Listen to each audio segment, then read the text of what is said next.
Time for Dodger Baseball. Live from Dodger Stadium, Sportsnet LA presents the Dodgers as they take on the Chicago White Sox. Hi, everybody, and a very pleasant good evening to you, wherever you may be. Game 2 of the 3-game series here at Dodger Stadium. Dodgers, by winning last night, have a pretty good record the last couple of years against the American League. They are 17-9. However, against the White Sox, they're 7-12. On the mound for the Dodgers, Dan Haren, with a record of 5-3. He beat Chicago last year when he was with the Washington Nationals. On the mound for Chicago, Hector Noesi, a young man from the Dominican who is 0-4.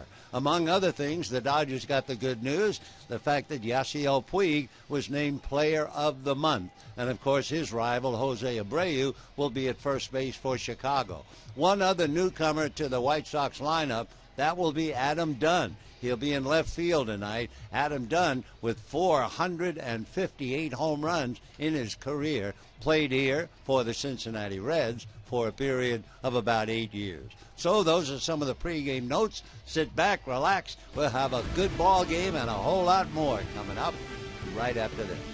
Go Dodgers!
Yasiel Puig fan making his way into Dodger Stadium. I would imagine several Yasiel Puig fans will be here in Chavez Ravine tonight as they want to see the 1-year anniversary of number 66. Hello, everybody, and welcome inside Dodger Stadium. I am Alana Rizzo. It was 1 year ago today that number 66, Yasiel Puig, was called up from Double-A to the Major League level. He burst onto the Major League scene, has never looked back, and has been an absolute game changer. In 157 games since his debut, He has the 4th best batting average in all of baseball with 326. He's 4th in OPS, tied for 5th with 71 extra base hits, and he is 6th in slugging percentage. Perhaps the most important stat, the Dodgers, his team, have 100 wins, the most in baseball in that span. And how fitting that on his 1-year anniversary, he was named the National League Player of the Month, the second such honor for Yasiel Puig. And he has also gone from 5th to 1st in outfield voting. National League Player of the Month, 1-year anniversary, and 5th to 1st for Yasiel Puig, 157 games later. Game 2 here between the White Sox and the Dodgers. Yasiel Puig batting 3rd. Vince Scully on the call right after this.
Wherever you may be, we're at Dodger Stadium, sun-drenched and sun-splashed, with a blue canopy overhead.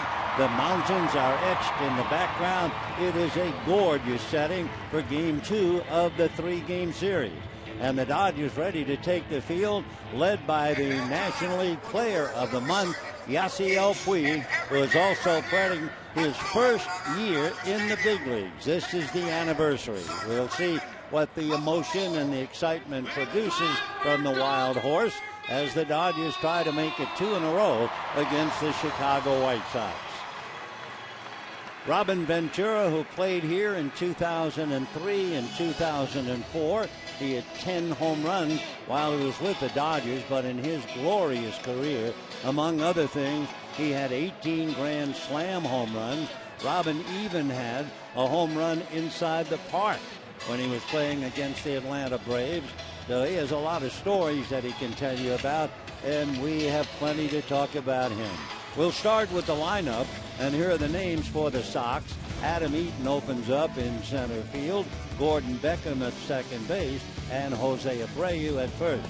Big Adam Dunn will be in left field. Alexi Ramirez, an excellent hitter and wearing out the Dodgers. Connor Gillespie will be at third.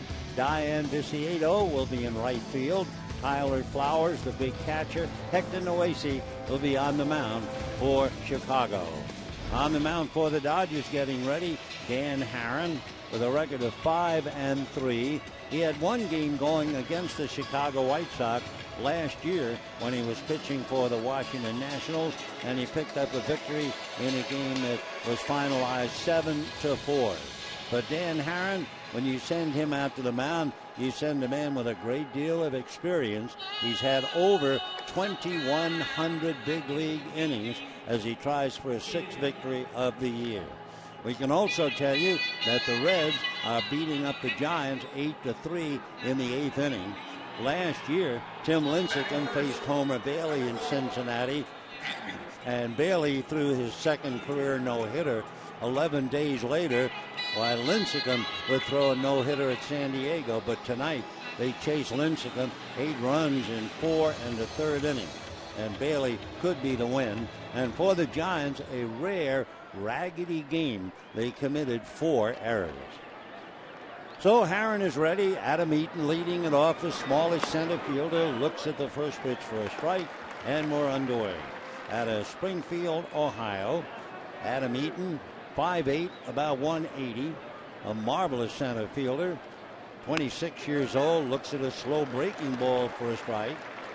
So Haren immediately asserts himself, jumps out in front, and the count, no balls and 2 strikes.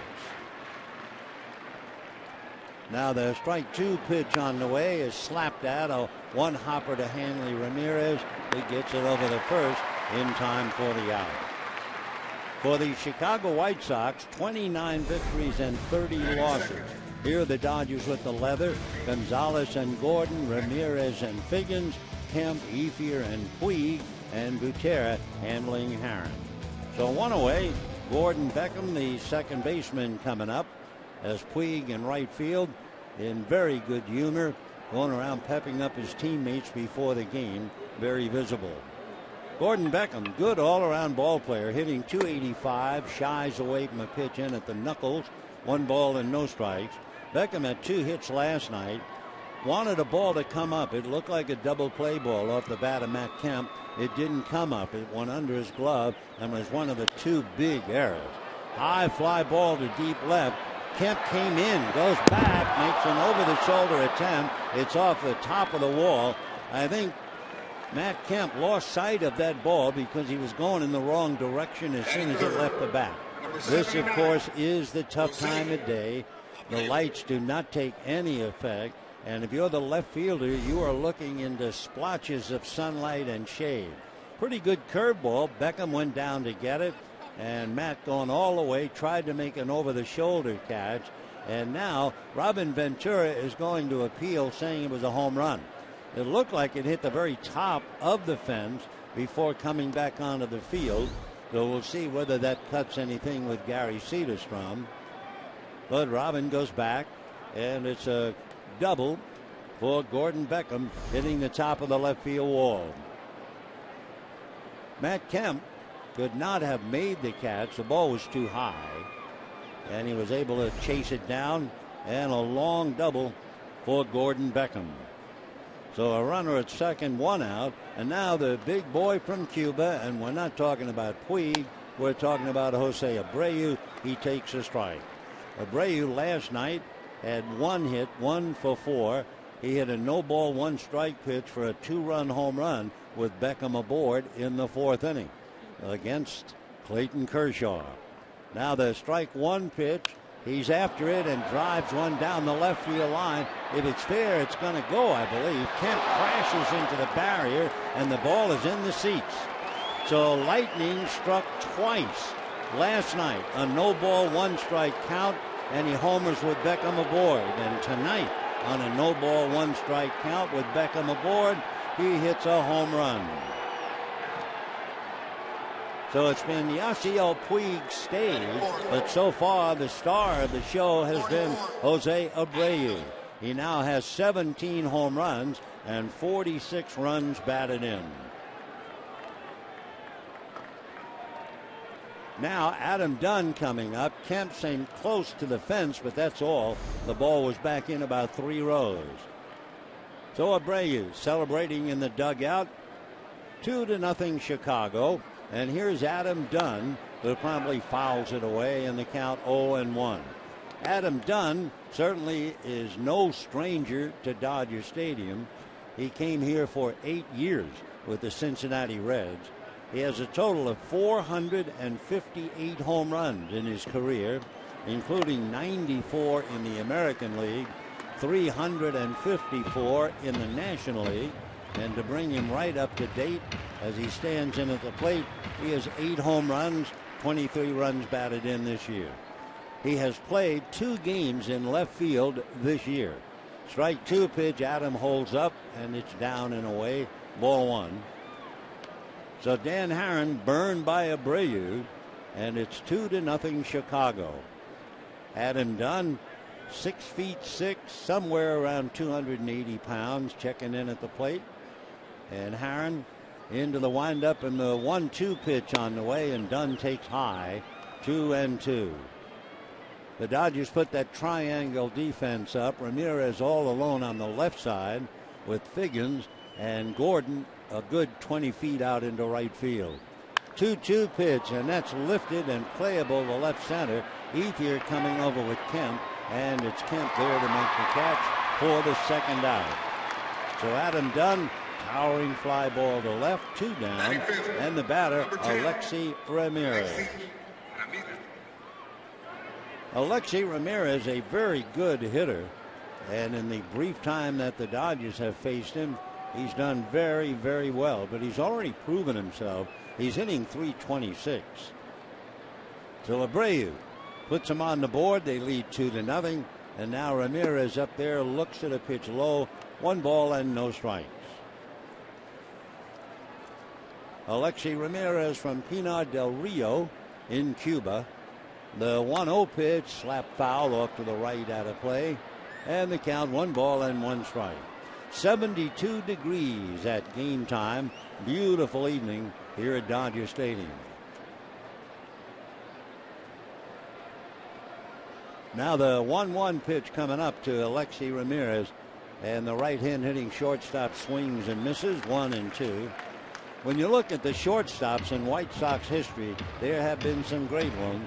Luke Appling, 2,200 games. Ozzie Guillen, 1,700. Luis Aparicio, 1,500. And this kid bangs one into left field for another base hit. So Alexi Ramirez hitting .326 and singles sharply to left field. Ramirez in last night's game was 1 for 4. So Haren isn't fooling anybody right now. He's given up a single, double, and home run, and the batter is Connor Gillespie. Gillespie makes one of those errors that really eats a hole in you, because it was the kind of an error that should not have been made. Some errors happen just because they happen. But Gillespie last night had a nice ground ball to third. All he had to do was run over and step on the bag for the third out. Instead, he threw across the diamond and threw it away. But all part of the game, and Connor right back in the starting lineup tonight. 2-0 White Sox. The White Sox are a 500 team. I mean, they are a 500 team.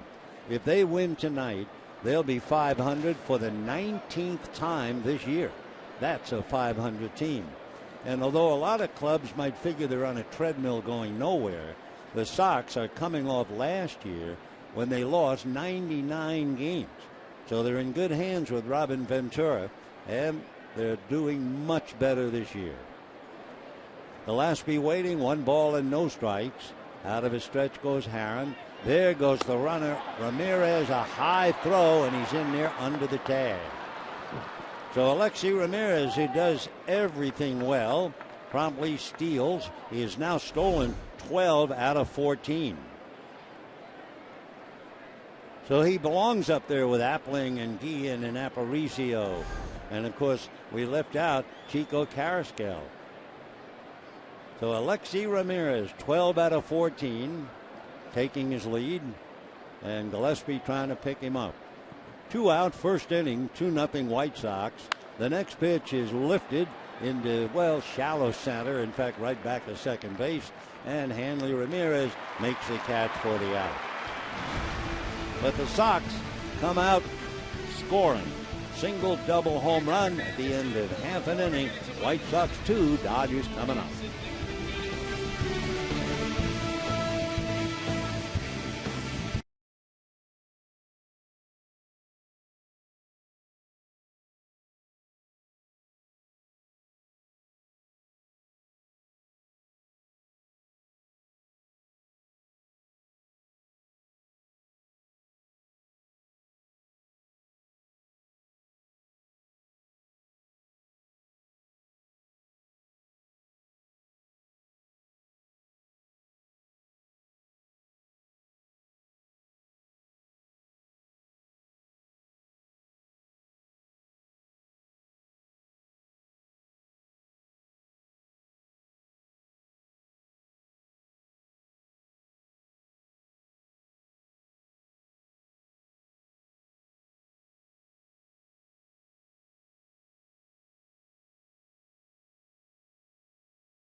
The White Sox sting, and it's the same stinger, Jose Abreu. Let's take a look quickly at the Dodger lineup with Gordon, Ethier, and Puig. Hanley Ramirez hitting cleanup. Gonzalez, Kemp, and Figgins. Viterra and Herron on the mound. D. Gordon just about stepping into the box. And the right-hander Hector Noesi from Esperanza in the Dominican Republic, ready to go to work. Big right-hander, he's 6'3", about 200 pounds, misses low, ball one. 1-0 the count to Gordon. D's been struggling of late. That has sent his batting average down to 280, and the Dodgers hoping that he'll start to get well tonight. The next pitch to Gordon, he has a look and pays the price for a strike. Gordon is hitting .306 against right-handers, so he's got one on the mound tonight in Hector Noesi. Gordon last game went 0 for 5 against Pittsburgh. 1-1 pitch on the way is fouled away off to the left out of play. And the count 1-2 the count to Gordon. So D trying to get something started, and of course he is the starter.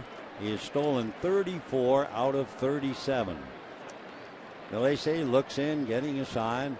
Hector ready, and the 1-2 pitch a little high. 2-2 the count. Noesi had Tommy John surgery back in 2008. He was originally drafted by the Yankees in 2004. And he said he began playing baseball when he was 4 years old. Here's the 2-2 pitch on the way, and Gordon takes inside. Ball 3. Noesi basically fastball that's clocked up to 96. Curveball and a change. His numbers would just scare you to death. Not only 0-4 this year, we'll tell you all about him in a moment. 3-2 pitch on the way, Gordon fouls it off. Noesi 0-4. He's 0-12 in his last X number of games, and he is 2-16 in his career. And yet, after a brief outing last time out, the White Sox were very happy.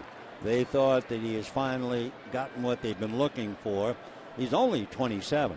The pitch to Gordon is strike 3 call. Gordon just says something softly as he walks back to the dugout. We've never seen him argue. So Gary Cederstrom behind the plate, and it's strike 3 to Gordon, and the batter will be Andre Ethier. Noesi with a good running fastball, and we have one out. Andre Ethier checking in, and of course Andre hitting .256 and hitting .267. All 3 of his home runs hit against a right-hand pitcher. Noesi ready, and the right-hander's first pitch in for a strike, and the count 0-1. Beautiful evening, Hello Kitty night. Not a sellout, but a large crowd. No balls and 1 strike. Strike 1 pitch, Andre Ethier is swung on and missed, and the count 0-2. Hitting in the cleanup spot tonight is Hanley Ramirez. Yasiel Puig batting third. No balls, 2 strikes, 1 out, first inning, 2-0 Chicago. Strike 2 pitch is a ground ball to the right side. Beckham recovers, juggled, but then throws him out anyway. 2 down. And the National League Player of the Month coming up, and we'll see what the Sox do defensively to try to get him out. Abreu and Beckham, Ramirez, Gillespie, Dunn, Eaton, and Viciedo. Flowers the catcher, Noesi on the mound, and here's Yasiel Puig. Puig made his debut June 3rd, 2013. He's only the 5th player in Major League history with at least 190 hits and 30 home runs within 1 year of his debut. And he's up there with some pretty famous names. He takes off the plate, ball 1. Chuck Klein with the Phillies, Hal Trotsky with Cleveland, Albert Pujols with the Cardinals, Brian Braun, and Yasiel Puig. So Puig at the plate, his fellow countryman Jose Abreu stealing his thunders. and all the Sox watching. The 1-0 pitch, and Yasiel takes off the plate. Ball 2. 2-0, the count to Puig. So Yasiel out. Stepping back in again. He gives you the impression that he spends a good portion of the night just trying to get loose. 2-0 pitch, a line drive into right center field. Over to cut it off is Eaton, but he has to go to the fence. Puig will go into second base with a stand-up double. That is his 16th double. He'll go along with 3 triples and 11 home runs. So Puig, a 2-out bullet into right center field, and that'll bring up Hanley Ramirez. Dodgers are hoping that putting Hanley Ramirez in the cleanup spot will strike a spark. Hanley in the cleanup spot in his career, and that covers 119 games. In his career as the number 4 hitter, 25 home runs, 98 runs batted in, and a .322 batting average. So we'll see what happens in the cleanup spot tonight. Puig has set the stage with a double. 2-0 Sox, first inning. Noesi delivers, fastball low, ball 1, 1-0 the count. Noesi in his last 19 starts, to go along with that 0-12 record, his earned run average just about 5.5. So Puig taking his lead. Gillespie is not that far away from the bag at third. Ramirez plays right on the edge of the grass at short. And the pitch to Hanley, he holds up. They're going to check, no swing, and a 2-ball, no strike count. Hanley hitting .261. Dodgers hoping that he will provide the spark to get the club in the right direction. Half of his 9, in fact 6 of the 9 home runs have been against right-handers, and Matt Kemp hits in the number 6 slot tonight. The 2-0 pitch on the way to Hanley, swung on and hit foul. That was foul the moment it left the plate, but wow, did it go upstairs. So a long, loud strike, and the count 2-1. Just to keep up on it, for Noesi, he has allowed 6 home runs. So Hector with Puig at second, 2 down, first inning, and the White Sox lead 2-0. Jose Abreu did it again for the second night in a row on a no-ball, 1-strike count, and with Beckham aboard, he hit it out. 2-1 pitch to Hanley Ramirez, taken low, ball 3. In further explanation of what's going on with Noesi, 15 walks, 33 strikeouts, and Robin Ventura watching the young pitcher, hoping that he'll discover. By the way, for the last 2 weeks, the starting pitching for the White Sox, earned run average of 2.1. Now the 3-1 pitch coming up to Hanley. Noesi ready. Here he comes. Low, ball 4. Last night, Jose Quintana certainly deserved a far better fate than what happened to him with those 2 huge errors. So Ramirez gets the walk. 2-out double by Puig, and Adrian Gonzalez checking in. Adrian Gonzalez hitting .305 against right-handers and 11 home runs. 1 home run against a left-hander. So Adrian about ready to step in. White Sox 2, Dodgers 0, first inning. Puig at second, Ramirez at first, and 2 out. Adrian waiting, and Noesi delivers and drops that first one in for a strike. The infield overshifted, so much so that the shortstop Ramirez is directly behind Puig when Yasiel takes his lead. So that takes a step away from the Dodger right fielder. Now the strike 1 pitch on the way. Noesi delivers low and inside. 1 ball and 1 strike. He's throwing a nice and easily 94. You know, when you look at his record, 0-4, 0-12, 2-16, the first thought is he has to be a very good pitcher to keep going out there. Most guys, you get numbers like that, you never see them again. Here's the 1-1 pitch on the way. Swung on, popped in the air down the left field line. Curling foul in pursuit, a trio of Sox. Ramirez tries to make a backhand stab on the dead run, but he couldn't do it. So Adrian Gonzalez stays there. 1-2 the count. So Adrian back up to try it again. In the inning, Eaton led off and grounded out. Gordon Beckham doubled off the top of the left field wall, and then Abreu hit one in the seats. So 2-0 Chicago. Dodgers with 2 out, had Puig double, Ramirez walk, and the batter will be Gonzalez on a 1-ball, 2-strike count.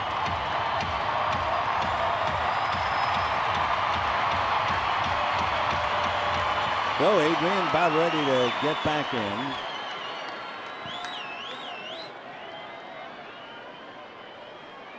One and 2 the count. Noesi ready, and the 1-2 pitch swung on and into the mitt of Flowers, and that's that. No runs, 1 hit, 2 left. The SA strikes out 2, and at the end of an inning, it's 2-0 Chicago.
The White Sox, we go to the second inning. Diane Viciedo will lead it off. A couple wants the bird's eye view, and boy, they've gotten it. The last 2 seats in the upper deck over the Dodger bullpen. That's a long way away. Meanwhile, the first pitch to Viciedo misses, and a 1-ball, no strike count. Diane hitting .272.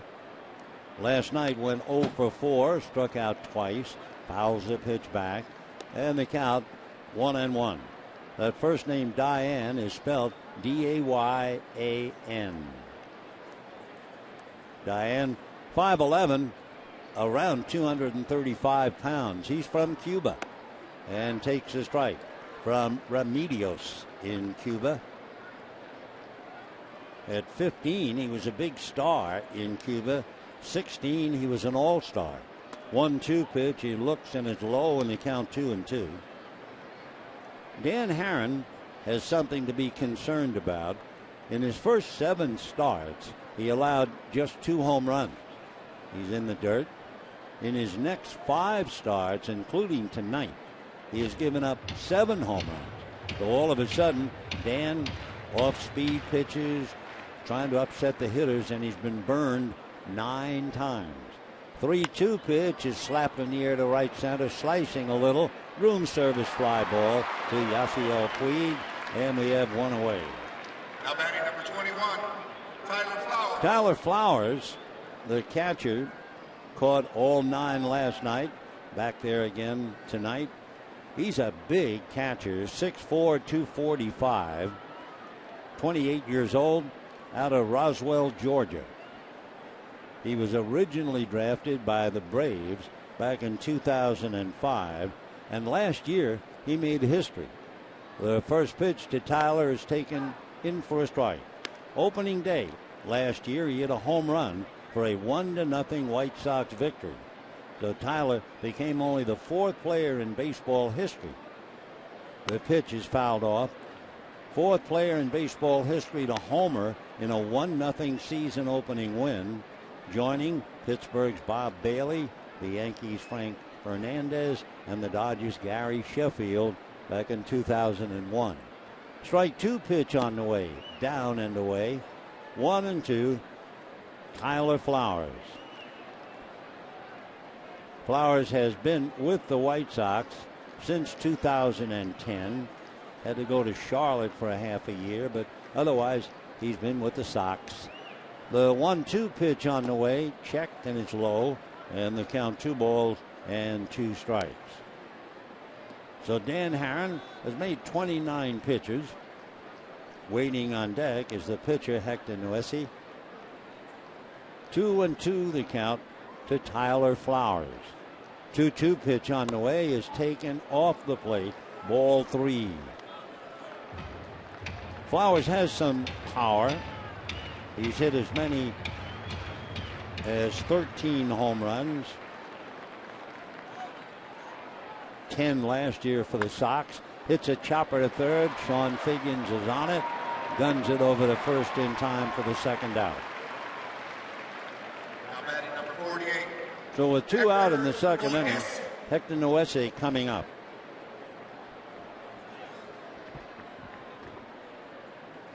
So Dan Haren trailing 2-0. We're in the second inning. When he was growing up in the Dominican, and he's big, he's 6'3" and about 205 pounds. Noesi had one thing against him. They thought he was too skinny. They thought he wouldn't be big and strong enough to take his regular turn. He certainly had a growth spurt. Ground ball to third. Figgins is on that one. Gets it across to first. So an easy inning for Dan Haren. Only took 14 pitches after 19 in the first one. And at the end of an inning and a half, 2-0 Chicago.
White Sox 2, Dodgers nothing. Bottom of the second inning.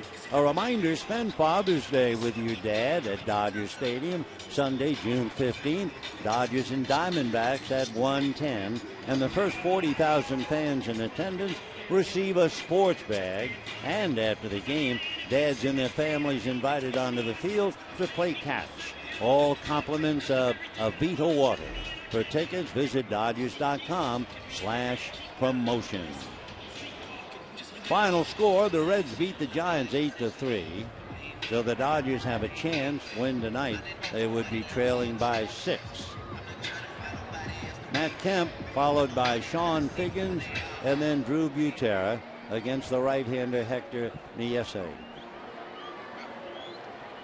We mentioned earlier about the boys who hail from Cuba in the game. Abreu, then there's Nieto, Alexi Ramirez, Diane Viciedo, and the Dodgers, Erisbel Arulana and Puig. Right-handed Nieto delivers, and that's in for a strike, and the count 0-1. There are also some former Dodgers here in the livery of Chicago. Ronald Belisario, Javi Guerra, and of course the skipper, Robin Ventura. 0-2 to count to Matt Kemp. Robin Ventura played here in 2003 and 2004. And Paul Konerko, a former Dodger. Meanwhile, Kemp hits one inside out, slices it into right field for a base hit. Viciedo gets it back to the infield. So Kemp does a good job on a breaking ball and takes it the other way. So the leadoff single by Matt Kemp will bring up Sean Figgins. Sean Figgins led off last night, played second base, and went 1 for 4. Hitting back of him, the number 8 hitter, the catcher Drew Butera. So the Dodgers have 2 hits and a walk in an inning plus, but nothing to show for it, and the White Sox lead 2-0. Noesi looks in, getting his sign from Flowers. Right-hander straightens up. Kemp bluffs. The pitch is inside. It was such a good bluff that Tyler Flowers started to throw, then tried to stop, and the ball squirted out of his hand. So Kemp put on a pretty good show, and Flowers kind of embarrassed as Kemp went back and stood on the bag. 1 ball and no strikes to count. Big catcher recovered, and Kemp had nowhere to go, but it certainly was a great fake. 1 ball and no strikes. You know, last night was the flukiest game you'd ever want to see. And I'm not talking so much about the White Sox errors. Last night, for only the second time in the last 20 years, the Dodgers scored at least 5 runs at home without the help of an extra base hit. But the 2 huge errors by Beckham and Gillespie provided what they needed instead of the extra base hit. 1 ball and no strikes to Sean Figgins. Right-hander deals, and he's high and away. 2 balls and no strikes. Clayton Kershaw got some help. Otherwise, without those errors, he would have been in jeopardy because Quintana pitched very, very well. Jose, now a spectator listening to Paul Konerko. 1 ball and 1 strike to count. 2-0 White Sox. Noesi delivers tight to the right hip, and a 2-ball 1 strike count. We have it 3-0. 2-1 is proper. And number 31, Drew Butera, waiting on deck. 2-0 White Sox. Beckham double, Abreu homer on a no ball 1 strike count for the second night in a row. 2-1 pitch to Figgins. He hesitates, holds up on ball 3. So Noesi 2-1, strikeouts to walks. Meanwhile, D. Gordon in fantasy land right now, thinking, I'm sure, about the next at bat. 3-1. We'll see what that means about Matt Kemp, down 2-0, and they're thinking he might be going. Matt Kemp has stolen 5 out of 7. Then you have the number 8 hitter Butera on deck. So let's see. Kemp takes his lead, not a big lead. Noesi checks him. He's gone. 3-1 pitch is high, ball 4, as Kemp goes head first into second base. Now Dan Herron is a pretty good hitter, and we're thinking now about Drew Butera. We mentioned that Herron's not bad with the bat, so the thought is, will they bunt with Butera? Butera does not have a sacrifice. Of course, when you're batting 8th in the lineup and the pitcher to follow, you don't get very many chances. Sox are not quite sure, but the infield is up a little bit, especially at the corners, and Herron waits on deck. So the tying runs are out there, Kemp and Figgins, and the first pitch to Drew Butera, he looks, and it's a strike. 0-1. Butera, another look at Lorenzo Bundy. Dodgers, since last year, are 17-9 against the American League, but they're only 7-12 against the White Sox. 0-1 the count to Drew Butera. Noesi, another look back at Kemp, now to his hitter, and finds the inside corner. 0-2 the count. You know, in baseball today, they've kind of changed the phrasing. What used to be the inside corner is now the glove side. So if one pitcher is talking about another, saying, well, he's very strong on the glove side. No balls and 2 strikes. Noesi ready, and there's a little dribbler up along third. That's as good as a bunt. The out at first, and the runners advance to second and third. So we're wondering about Butera advancing them, and he advanced them with a full swing. So Butera is out. Figgins goes to second. Kemp goes to third. And the batter, Dan Herron, with D. Gordon on deck. Dan Herron has 3 hits, 1 run batted in. The big thing for him, he usually makes contact, strikes out, at least right now this year, a little less than 20%. When he went to Pepperdine, where he became a star pitcher, he went there originally to be a hitter, and he was. So Herron up there with the tying runs at second and third, 1 out, second inning, 2-0 Chicago, and the pitch high and away, ball 1. 1-0. The opposition is hitting .291 against Noesi, whose earned run average is just about 6. A double, a walk, and a little dribbler up along third to advance the runners. The 1-0 pitch is off the plate. 2 balls and no strikes to Dan Herron.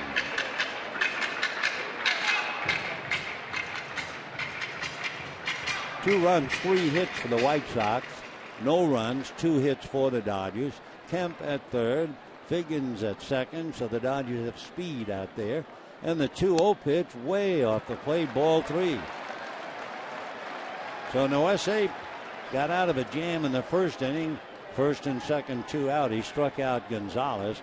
Gordon is waiting now, and a 3-0 count on Dan Herron. Noesi ready. Here he comes, 3-0, and finds the mark. 3-1. 27 years old, struggling to get a victory. The 3-1 pitch to Dan Herron. Fastball way outside. So for Robin Ventura, he has to exercise some patience. The bases are loaded, and D. Gordon coming up. Gordon has to be troubled. Through May the 11th, Gordon was hitting .336. And in his last 20 games, including tonight, he's hitting .177. He struck out, called out in the first inning. Matt Kemp at third. Sean Figgins a tying run at second. Dan Herron at first. One away. Infield back. And the first pitch to Gordon is swung on. Fly ball to left field. Big Dunn has to go back to get it. Kemp tags and scores. Figgins tags, and he's to third. Remember, Adam Dunn out there in left field had only played 2 games in left field this year. 2. In fact, in the years that he's been with the Chicago White Sox, he's only played 12 games. So he didn't show much of an arm. He doesn't have much of an arm. And Figgins, a tying run, moves over to third. So Gordon gets a scoring fly ball. Run batted in. 2-1 Chicago. Kemp brings in the run. Figgins now at third with Herron at first. And the batter is Andre Ethier. 2 down. Ethier grounded out to the right side to second baseman Gordon Beckham in the first inning. Sox 2, Dodgers 1. 2 out. Noesi looks in, getting a sign. Hector set at the belt. Right-handed delivers, low, ball 1. 1-0. So Gordon picking up a run batted in with that fly ball. He has 15 RBIs now. Noesi can see the light at the end of the tunnel. He hopes it's not a bus. And the 1-0 pitch on the way. Swung on, big chopper, foul ball. Abreu caught it, went to the bag, but right on the line behind him, Kerwin Danley, first base umpire. 1 ball and 1 strike. White Sox had Abreu hit a home run with Beckham aboard, first inning on a no ball 1 strike pitch. Same count he homered last night against Kershaw. Dodgers trying to come back here. 2 walks, a single, and a scoring fly ball to get 1. 1-1 pitch on the way. Noesi delivers, and that is in there for a strike. One other thing for Noesi, he has 3 wild pitches. So Sean Figgins at third is ready to go. They're not holding Dan Herron at first. Left-hand hitter up, and they have Abreu behind him. 1-2 the count. Out of a stretch goes Noesi. Looks at the runners, comes to Ethier, slaps a fly ball. Dunn is there. Adam comes up, makes the 2-hand catch, and that's the inning. So the Dodgers get 1 on a base hit, 2 walks, and Gordon's fly ball. And at the end of 2-1 Chicago.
White Sox. Matt Kemp opens up the second with a single to right, works his way around and scores on D. Gordon's fly ball to left field. So now into the third we go. Young Hector Noesi has gotten through 2. Dodgers have stranded 4, so he's still holding on to a 2-1 lead. Adam Eaton, little man with a big problem right now, hitting .252. Eaton, a solid all-around ball player, but he is in a slump. 3 hits in his last 33 at-bats. Takes ball 1. 1-0. Adam had been on the DL. Since coming off the DL, he's been hitting .219, and he takes low. 2-0 the count. Eaton 0 for 4 last night, 0 for 1 tonight, so 0 for 5 early in the second game. Now the 2-0 pitch to the left-hand hitter, very high, ball 3. Dan Haren, of course, prides himself on his control. He's walked 11 and he struck out 50 coming into the game. Dan ready in the 3-0 pitch to Adam Eaton, and that's very high. That wasn't close. So Eaton is aboard on a 4-pitch walk, and the batter will be Gordon Beckham. Now batting number 15, Gordon Beckham. So Gordon Beckham doubled in the first inning, and then Abreu took care of him and hit a home run.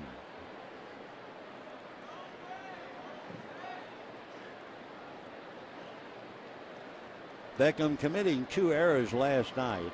That's the 4th time in his career he's had a 2-error game, and he takes a strike, and we count 0-1.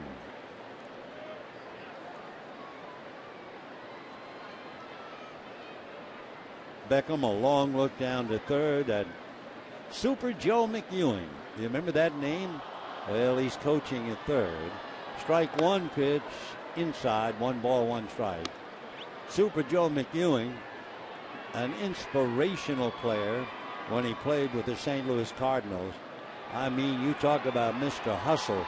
That was Joe. 1-1 the count. Eaton off the bag at first. Haren delivers. It's fouled back out of play. And the count 1-2. Adam Eaton has been a break-even base stealer.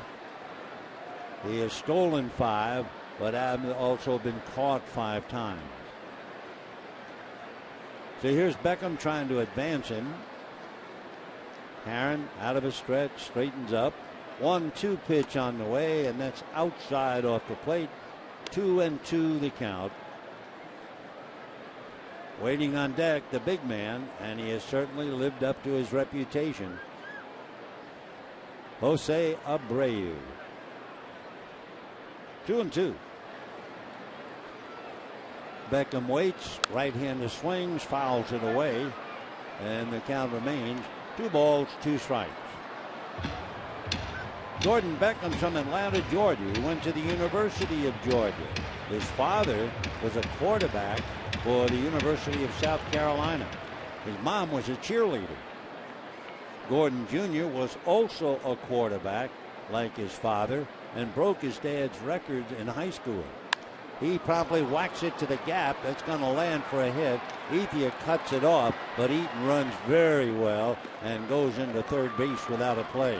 Now batting number 79. So the walk to Eaton and a line drive single by Beckham.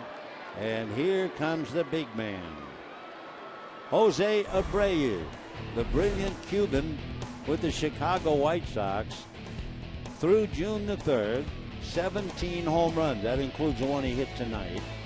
So just 2 back of McGuire as a rookie sensation. Abreu matches Wally Berger's 17. Wally had 17 in 1930 for most by a player in the first 46 career games. Abreu swings, chopper to third, big hop. Figgins stays with it. They get 1. Throw to first, however, not in time. So the big hop at third almost knocked Figgins down, and Abreu hits into a force play. Ball hit so hard. Figgins going to his left, gloved it, went down, got up, got one. Gordon had his legs cut out from under him. He couldn't get enough on the throw to first. So put it all together. White Sox get a run. Abreu picks up his third run batted in. Big hit as one second baseman takes out the other. Now here's Adam Dunn. Dunn flied to left field in the first inning. 8 years Adam Dunn was coming here with the Cincinnati Reds. With the Reds, his big home run, he had 46. Gordon goes into the hole to take a base hit away from him and turn it into a force play. So a nice play by D. Gordon. It looked like a sure base hit into right field. So Beckham is cut down. Abreu's been erased. And Dunn is out there now at first base with Ramirez coming up. Good play by D. Gordon. He's made a lot of them. He's become a very solid second baseman. Talk about solid, however. Look at this young shortstop, Alexei Ramirez, hitting .329. He takes a strike, and they count 0-1. Boy, what a fine-looking ball player he is. We haven't had a chance to see him before this series. Strike one pitch. That's a little low. Alexei, 33 years old come September. From Cuba. 6'2", a very rangy 180. Swings, doesn't get it, and they count 1-2.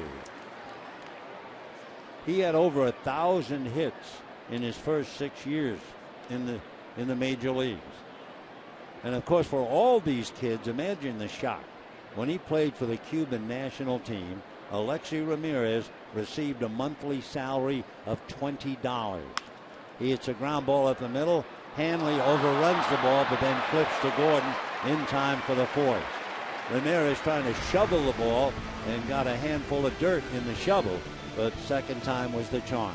A run, however, and at the end of 2.5, 3-1 Chicago.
Three, Dodgers 1.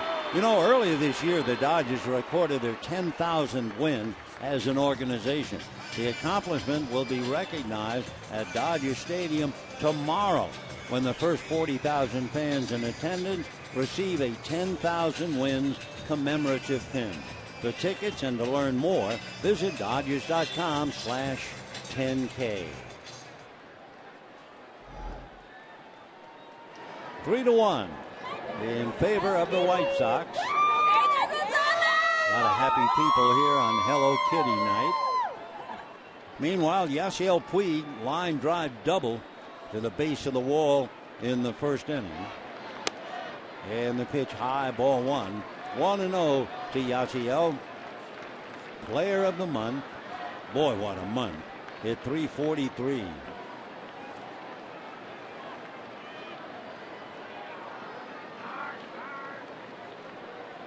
Puig waiting, 1-0 the count. Noesi making him wait, just holding the ball out in front. Now ready, the 1-0 pitch, check swing. It's on the inside corner for a strike.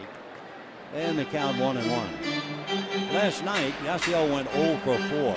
That snapped his streak of reaching base safely one way or another in 33 states.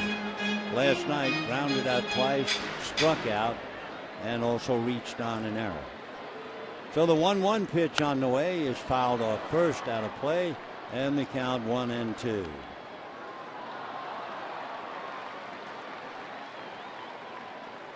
A little while ago, we were talking about a burst of home runs early in a career, and we mentioned the name Wally Berger.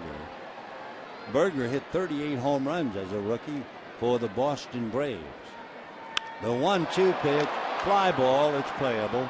Waiting for it is Eaton to make the catch, and we have one down here in the third, and the batter will be Hanley Ramirez. In his 11-year career, Berger would hit 242 home runs, but never again hit as many as 38 in a season. So Hanley Ramirez walked in the first inning, hitting cleanup tonight.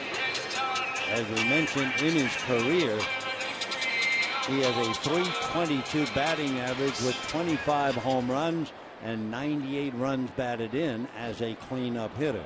Nothing to clean up. Puig is back in the dugout, and Hanley a comebacker. So Noesi flips to first, just like that. 2 down here in the third inning. As we mentioned earlier, when you read Noesi's numbers, you have to look at it the other way. He's 0-4, 0-12, and 2-16 in his career. But instead of saying, oh, wow, he's a terrible pitcher, the other way around. He has to have a lot of ability. They have to have a lot of confidence, and sooner or later, he'll turn it around. There's no way they're going to keep sending him out there if they don't think he has the stuff. So he has certainly stopped the Dodgers for the moment. 2 out in the third. He struck out Gonzalez with 2 on in the first inning. So Hector into the windup, right-handed delivers, and finds the zone for a strike. And the count 0-1.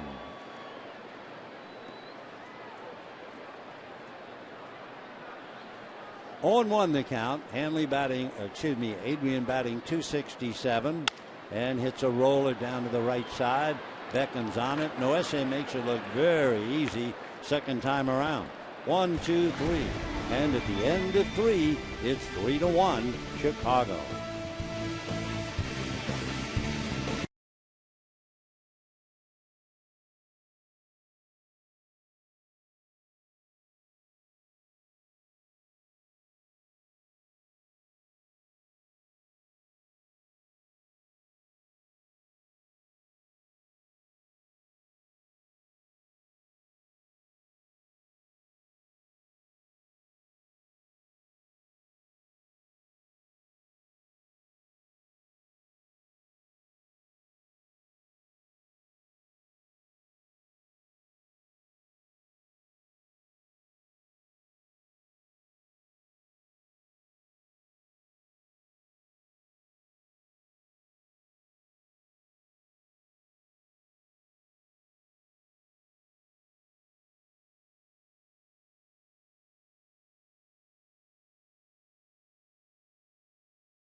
Brought to you by Honda.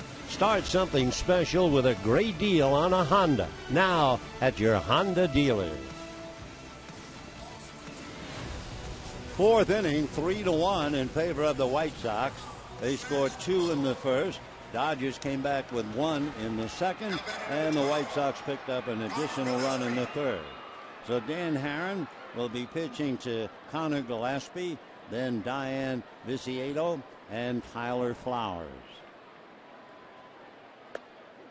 Fastball strike, 0-1. Gillespie popped up 0 for 1. Third baseman 0 for 3 last night. Connor, however, as the numbers would indicate, good hitter, batting .341.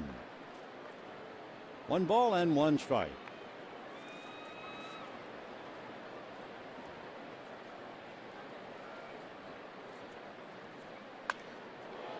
And that's going to go foul. 1-2 the count.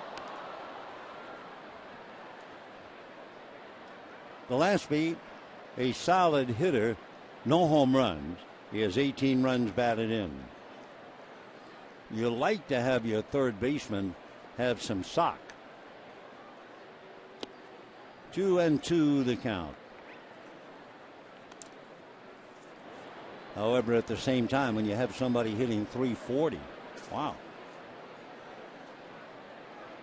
Last year he hit .245, so we'll see about the .340 by the end of the year. 3-2 the count to Connor.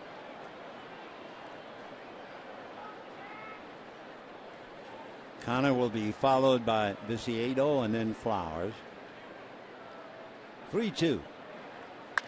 Ground ball, Gordon. 1 away. It was funny, Gillespie was talking about growing up in Nebraska. And he said in Nebraska in high school, if you wear batting gloves, you're made fun of.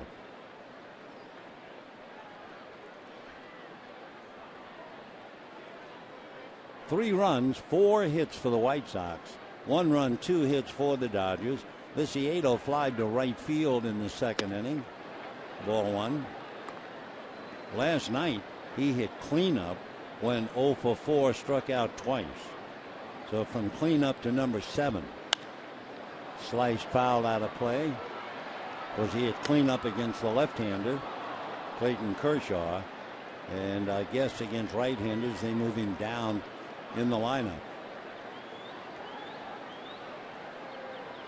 1-1 to Viciedo. He's from Cuba. Fastball, good one. It was the location better than anything else. Viciedo reportedly left Cuba, taking a boat to Mexico and traveled to Miami. He had to establish residency in the Dominican Republic. Boy, that was a pool hole shot with a lot of English on it. And he taps out. 2 down, 4th inning. Number 21, Tyler Flowers. Tyler Flowers grounded out. 72 degrees when the game started tonight. So it's a beautiful evening in the ballpark. Probably be the same again tomorrow night. Hope you make your plans to be out here with us. Dodgers will send Josh Beckett to the mound. And ball 1. Beckett will draw John Danks. And from what we've heard, Danks is similar to Quintana, who pitched last night. Danks has a record of 3-5, an ERA of a little more than 4.5. Of course, remember in the American League, the pitchers have higher ERAs due to that extra bat in the lineup, the so-called designated hitter. That's a strike, 2-1. Flowers grounded hard. Figgins at third made a good play. And Herron now trying to get out of the inning. 2 balls, 1 strike. In at the knees, 2-2. Dan, 5 wins, 3 losses. Last year he was pitching for the Washington Nationals, and he beat the White Sox 7-4. 2 balls, 2 strikes off the plate.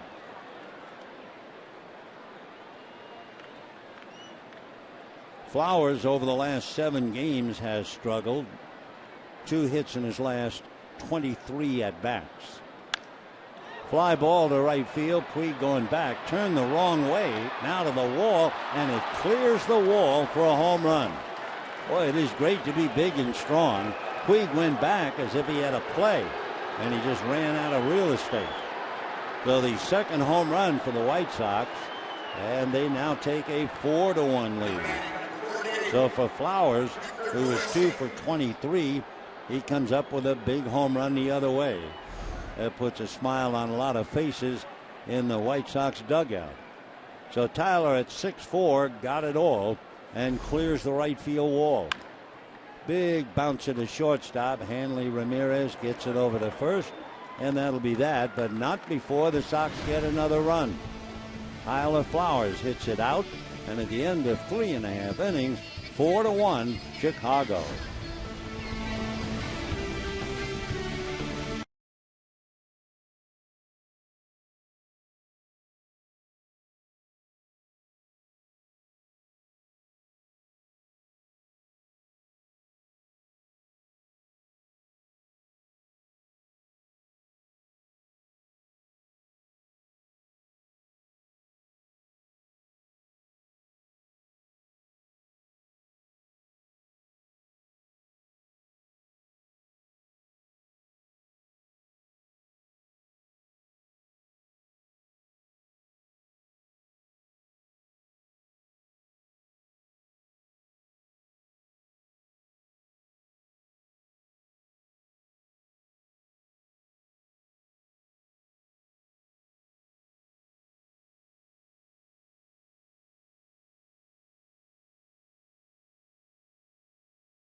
Are moments in one's life. Is she having a great time? That's okay. Lick it off. No, maybe I won't lick it off. I'll just leave it on because I know I'm going to get more on anyway. And although I don't know about lipstick yet, I'm starting to figure out how I can paint my face and have it taste good. Oh, my dear. And then, of course, we have the older, the more proper lady. Turning around, reaching in for some Cracker Jacks. Dad's a good guy. He gives a 1. Thank you. Then, thank goodness, my chapeau and my earrings and my denim jacket. And I just wish they'd leave me alone and let me wear my hat. And back to the game. Matt Kemp.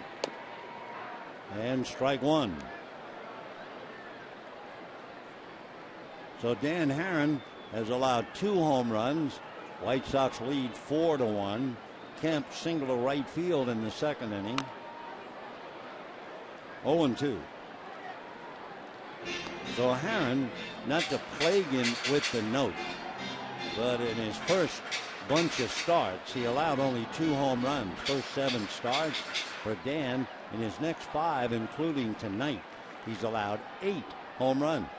Abreu and Flowers. 0-2 to Matt. Ball 1.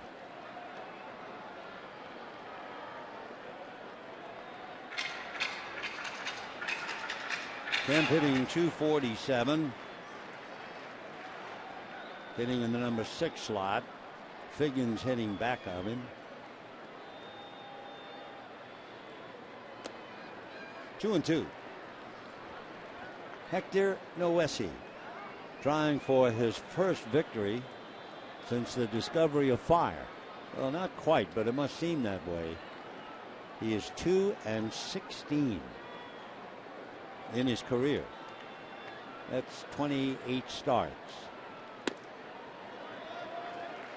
3-2 to Matt.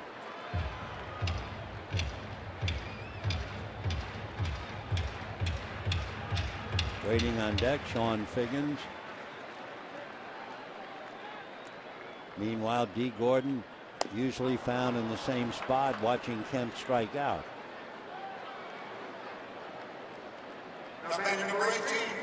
So one away in the fourth inning. That would be the third strikeout for Noesi. Sean Figgins gave it a battle, ran the count all the way, and drew a walk.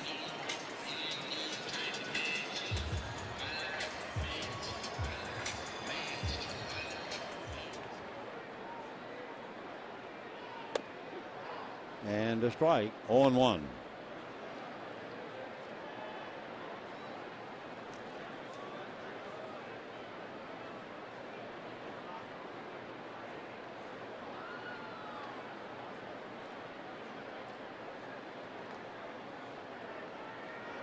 Fouled away.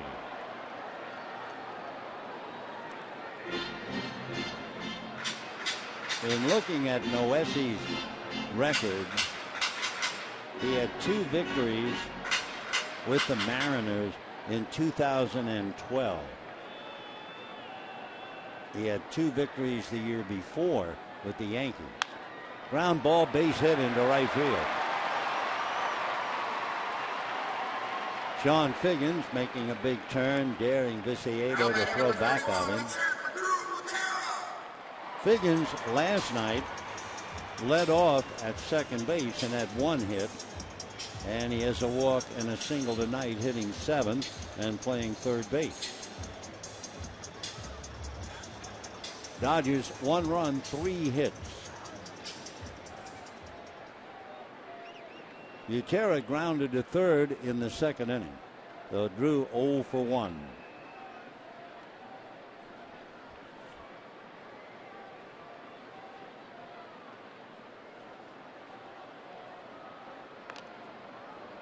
Four runs, 5 hits, no errors for the White Sox, including a double by Beckham and home runs by Abreu and Flowers.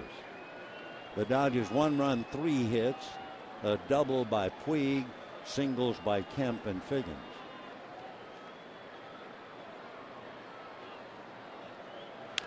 Ground foul outside of third.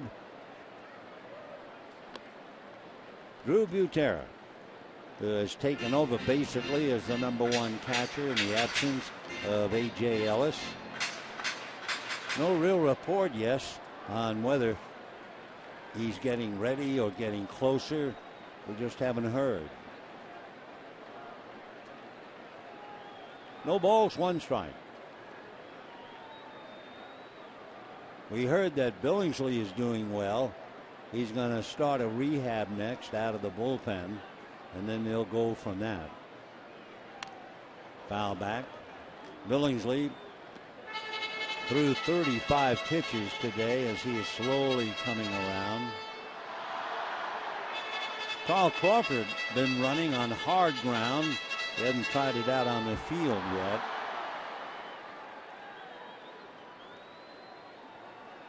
Oh, 0-2 the count.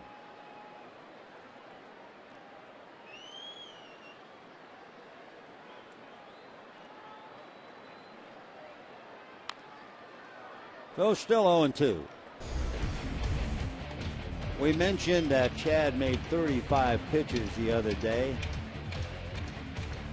Simulated in the sense they put a hitter in there. He'll play as if it's a game. He'll pitch for a while. Then as if the inning is over, he'll stop. Then he'll start again. All part of bringing him back slowly and carefully. Fastball slapped into right field on an 0-2 count. And Figgins churning on his way to third. It's cut up by Ramirez, who gets it back to first. That was a very nice play by the White Sox. It didn't work, but it was still perfectly executed. Yasiel gunning the ball on the line towards third. Ramirez on top of it. Watch this. I mean, this is a good way to play the game. Yasiel comes up. A blur. Cut off by Ramirez, who whirls, fires to first. So it's a nice way to see that game. Hit that cutoff, man, and then it's out of your hands. So all in all, good play. Dodgers have first and third, one out. I mean, not all good plays work. And here's Herron. We'll see now if the Dodgers have him trying to bunt Butera to second base. No. As a hopper grabbed by Beckham. Figgins walking down the line, but he's not going to go. So Herron losing a base hit, a diving catch by Gordon Beckham, and the runners head to hold. Big play by the second baseman. Made a bad play last night, great play tonight. So Herron losing a base hit, a run batted in, and it's still 4-1 in favor of the White Sox.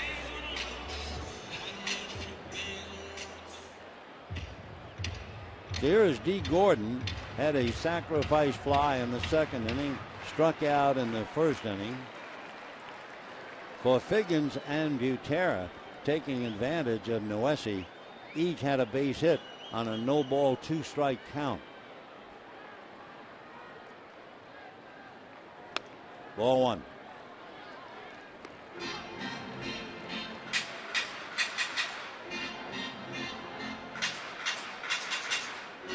Figgins at third, Butera at first, two out. Noesi trying to get out of the inning. He's allowed 4 hits and a couple of walks, 3 walks. Ground foul, 1-1.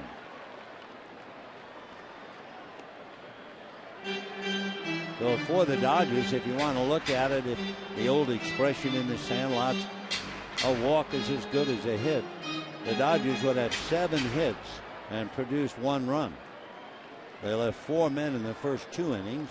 They went out in order in the third, and they have 2 on and 2 out now here in the fourth.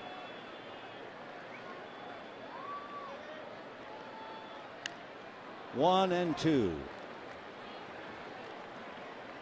So the Dodgers in danger of leaving 2 more. That would leave 6 in the first 4 innings. Dan Herron, meanwhile, burned by the home run ball and the glove of Gordon Beckham. 1-2 to D. Struck out, sac fly in the second inning.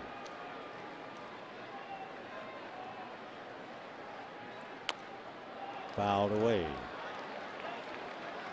Gordon killing a few worms, just staying alive up there at the plate. Chopping down on that.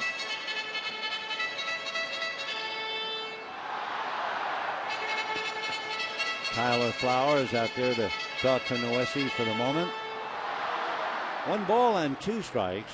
Dodgers at the corners. Butera at first. Figgins at third. Robin Ventura had his second baseman make a big play here to help his pitcher in the 4th inning.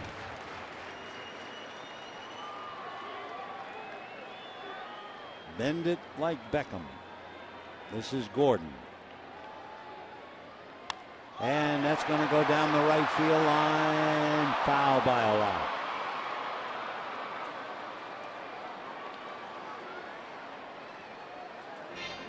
So the Dodgers go back to the corners. Figgins at third. Butera at first. 1-2 to D. Gordon has 9 doubles, 4 triples, and 1 home run.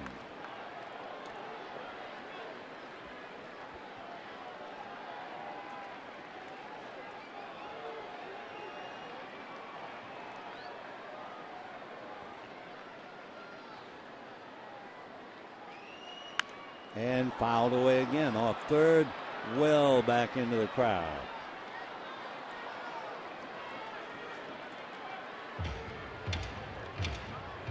The next giveaway at Dodger Stadium will be when the Dodgers come home off the road trip.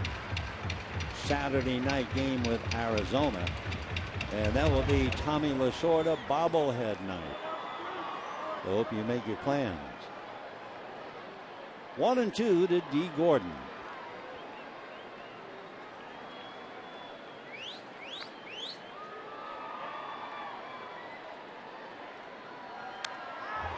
So Gordon making him work, if nothing else. 7 pitch at bat, so number 8 will be coming up. 2 out, 4th inning, 4-1 White Sox.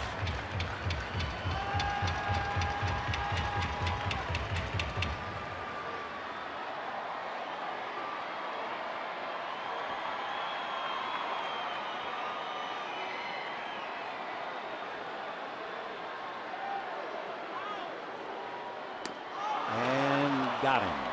So the Dodgers leave 2 more. They've left 6 in 4 innings. Beckham made a big play to turn the inning around, and the Sox still lead 4-1.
If you weren't with us earlier, Jose Abreu came up in the first inning after Gordon Beckham doubled.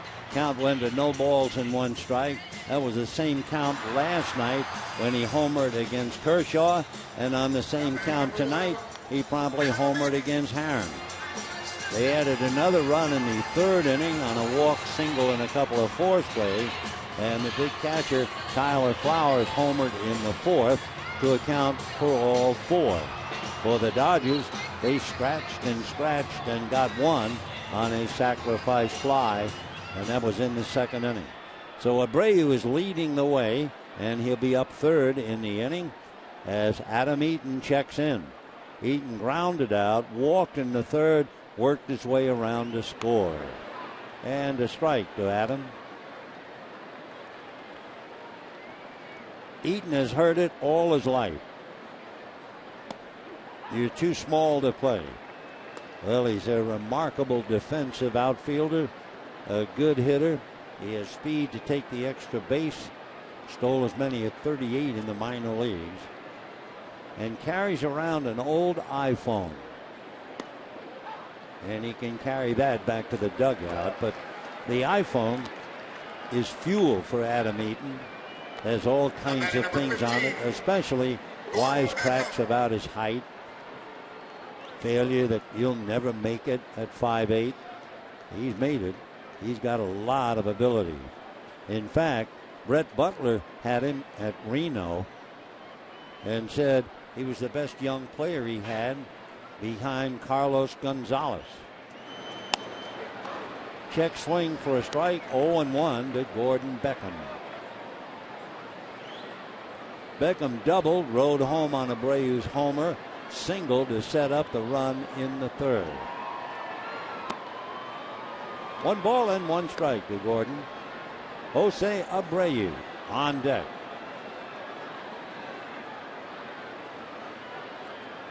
Abreu, when he was in Cuba, he had the nickname Pito, P-I-T-O.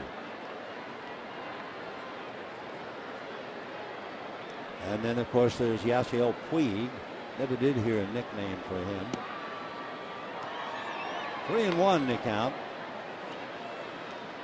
Couple of things about Abreu when he comes up. He swings at the first pitch more often than any other hitter in the American League. 3-2 to Gordon Beckham. Abreu with 2 strikes is very tough. He's had 9 RBIs with 2 strikes. Meanwhile, Beckham, fly ball to center and carrying Ethier to the track.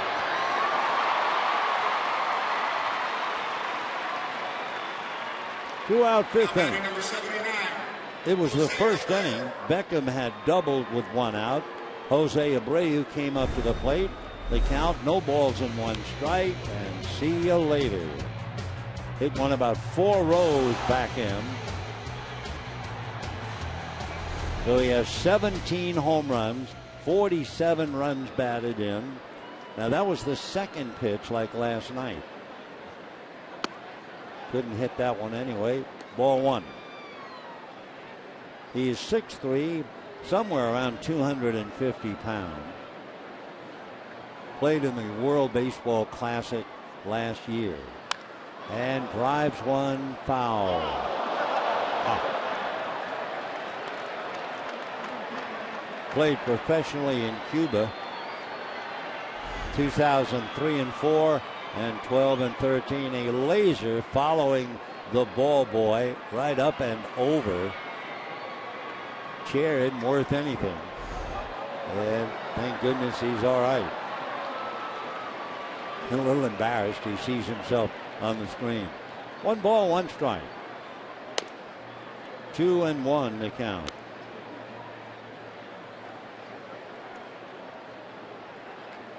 They say he's not the all-around athlete like Cespedes with Oakland, 3-2.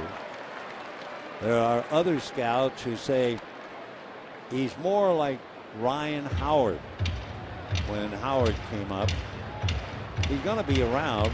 The White Sox signed into a 6-year deal.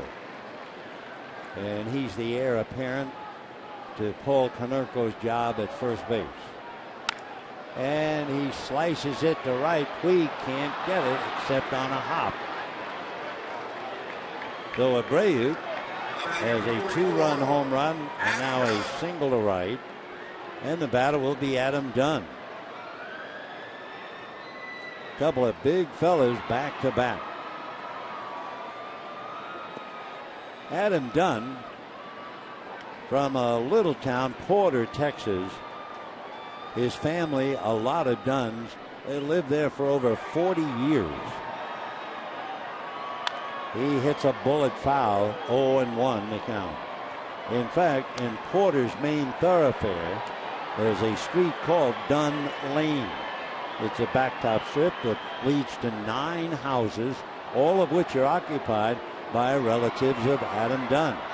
And on Thanksgiving and Christmas, there's 80 to 110 family members in the rec hall in the Dunn home right at the cul-de-sac.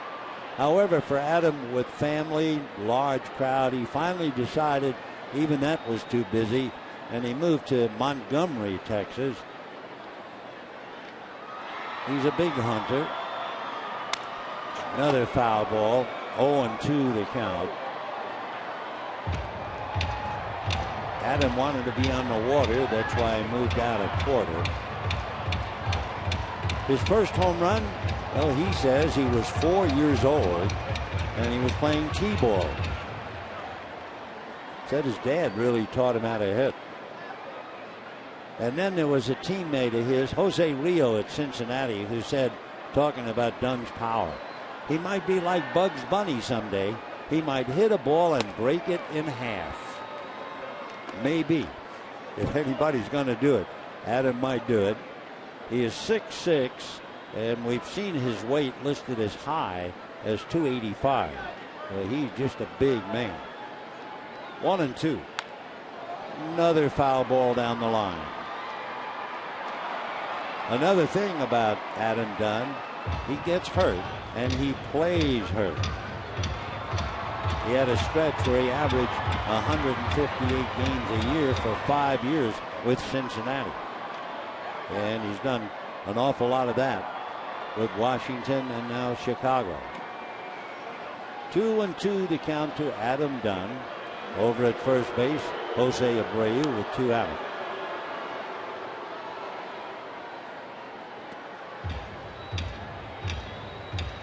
Waiting on deck, deep in thought, the brilliant young shortstop, Alexi Ramirez.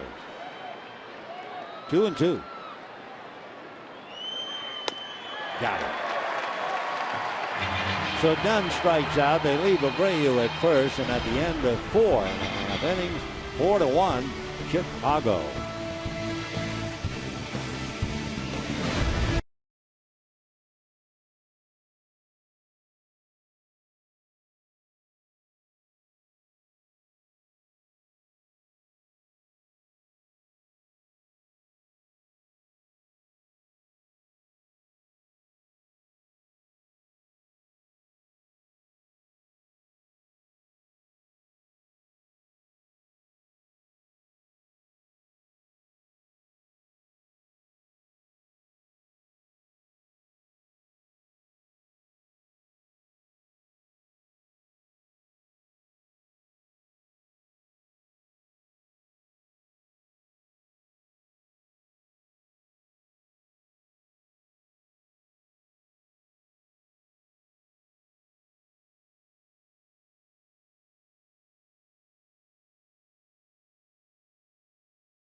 Winning 4-1 Chicago. Join us on the next episode of Backstage Dodgers as the team celebrates Josh Beckett's unforgettable no-hitter. Catch the new episode of Backstage Dodgers Thursday at 7 on Sportsnet LA. 4 runs, 6 hits for the White Sox, 1 run, 4 hits for the Dodgers, and it'll be Yasiel Puig and Ramirez with Gonzalez due up fourth. So Hector Noesi leading 4-1, trying to get himself a victory, and he has to go this inning to have gone the required 5. And ball 1. And you know he knows. 0-4 this year, 0-12 in his last 16 starts.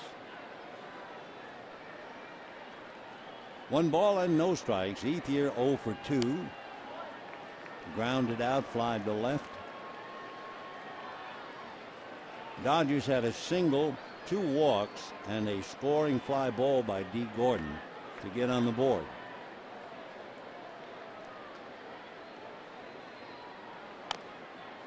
Two and 1 the count to Andre Ethier.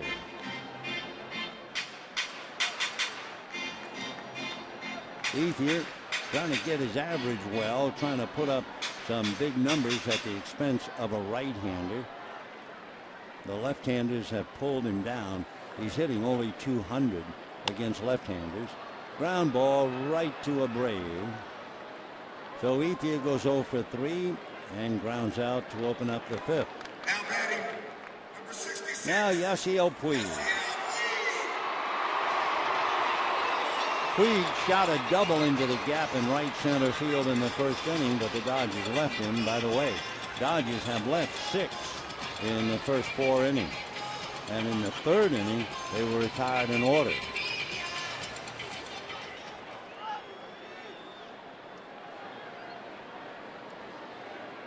Noesi waiting for Puig to check in.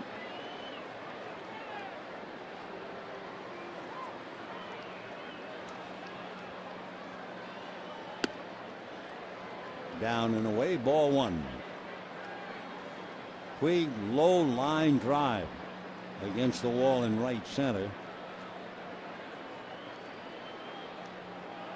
For Yasiel, that was his 16th double. He has 3 triples, 11 home runs. 2-0.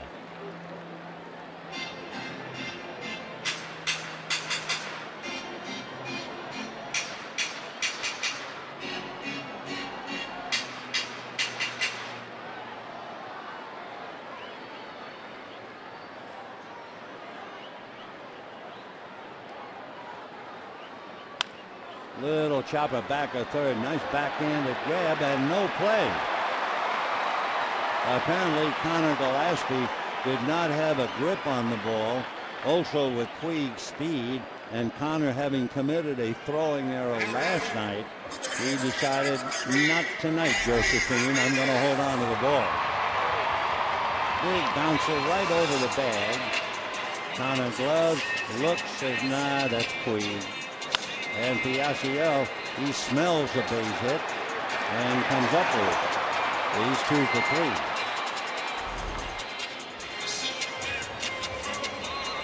So with Puig at first, Hanley Ramirez coming up for the Dodgers, their 5th hit.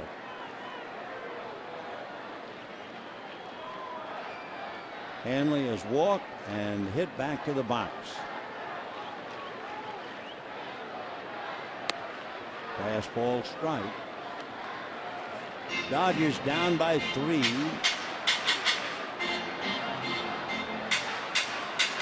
Puig has stolen 5, but he's been caught 4 times. And with Ramirez power and 1 out, you would think he would hang out at first base, but we'll see.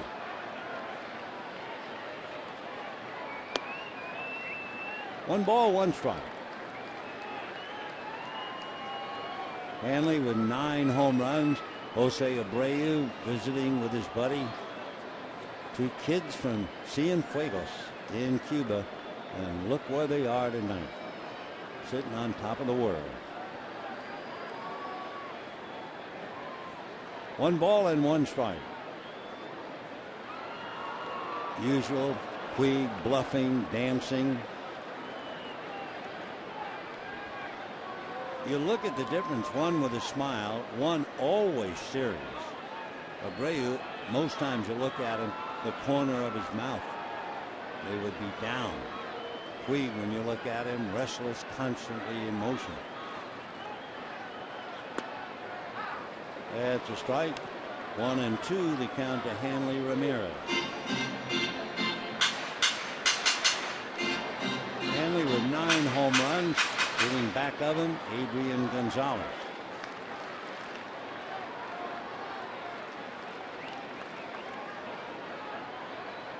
One ball and 2 strikes. 1 out. Puig at first.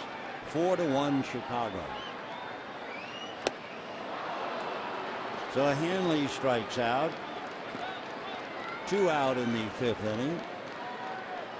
4 strikeouts. Now 5. Adrian Gonzalez struck out in the first inning and grounded out in the 3rd.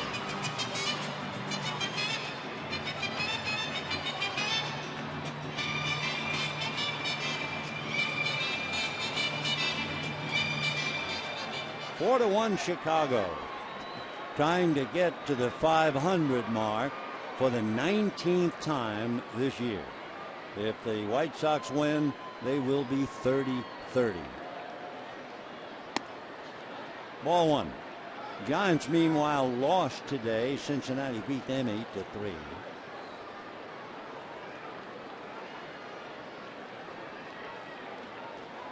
For Mattingly, a chance to pick up a game. Can't get the car started.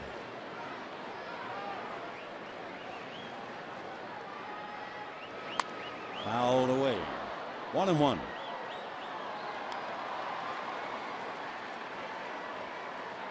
Dodgers with 5 hits. Puig a double and a leg single, and Kemp, Figgins, and Butera each with a hit. Matt waiting on deck. 1 ball and 1 strike. 2 out.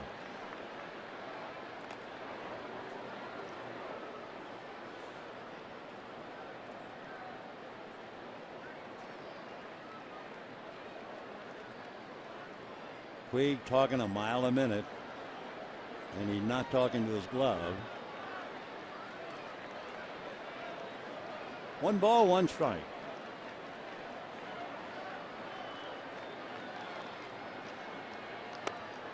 Two and 1.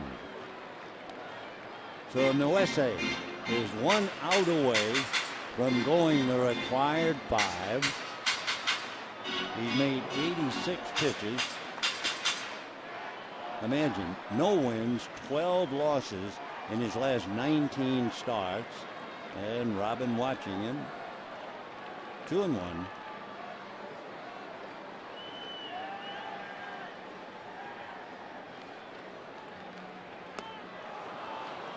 The hitters get depressing after a while, even the veterans like Gonzalez, trying to do something and occasionally chasing a bad ball. 2 and 2.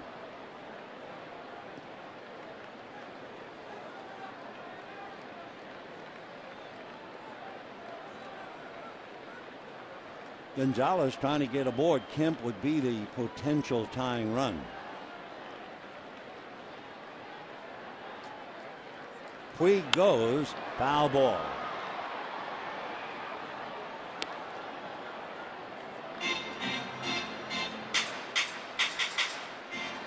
So Yasiel banked at first, going on a 2-2 pitch.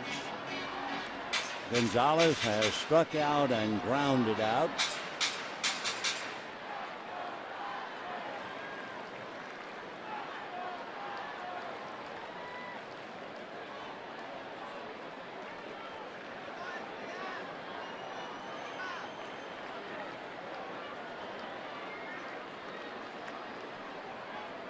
Two balls, 2 strikes.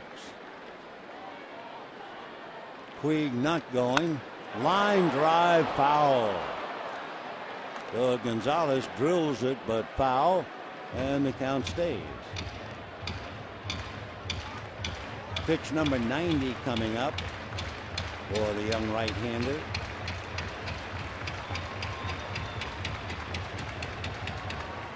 Noesi has made as many as 117 pitches. This will be number 90. So Puig went 2 and 2. It was fouled. Held 2 and 2, and it was fouled. So let's see whether they run him or not with 2 out.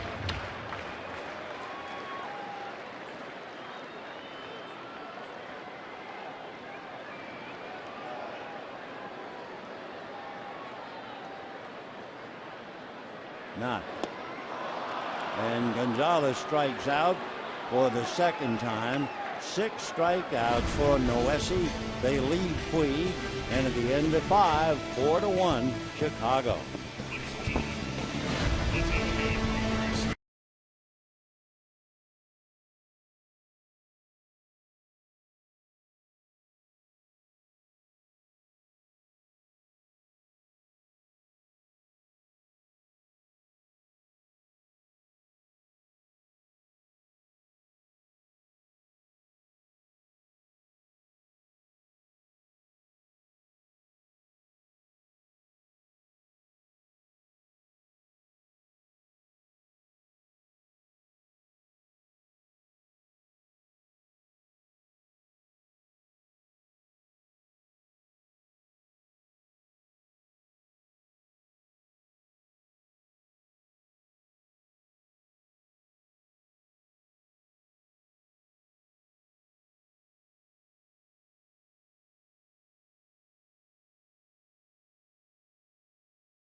Houston.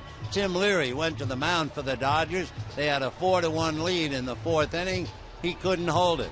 How did that game go out? Well, it went 22 innings. It was over 7 hours long. And among other things, Fernando Valenzuela played first. Eddie Murray played third. And the relief pitcher was third baseman Jeff Hamilton.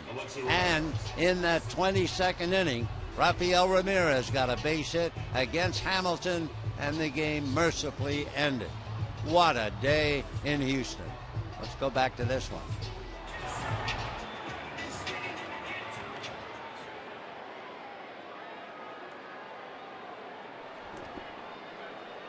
Four to 1 favor the White Sox, and it'll be Ramirez, Gillespie, and Viciedo. And ball one to Ramirez, single to left, hit into a force play. The Dodgers are certainly struggling against Noesi. That's popped in the air, foul. Butera has a play. Coming down is Gonzalez, but the catcher stays with it. One away. Dodgers struggling. Gonzalez struck out with Puig at second, Ramirez at first. Ramirez struck out with a runner at first, and then Gonzalez struck out. 6 Dodgers have struck out against Noesi, so the kid who has not had a victory in years has now gone the required 5 and has a shot to win one. He's also made 90 pitches, so we'll see.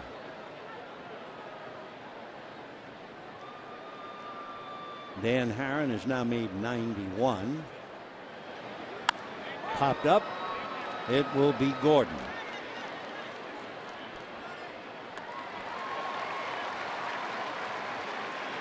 Two out, top of the 6th inning. Dan Haren is due to bat 4th when the Dodgers hit in the 6th inning.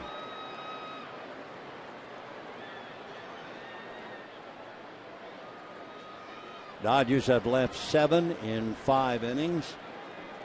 Didn't leave any in the 3rd inning because they went out in order. Viciedo flied to right, grounded to first, pulls this time, foul. 0-1 to Diane.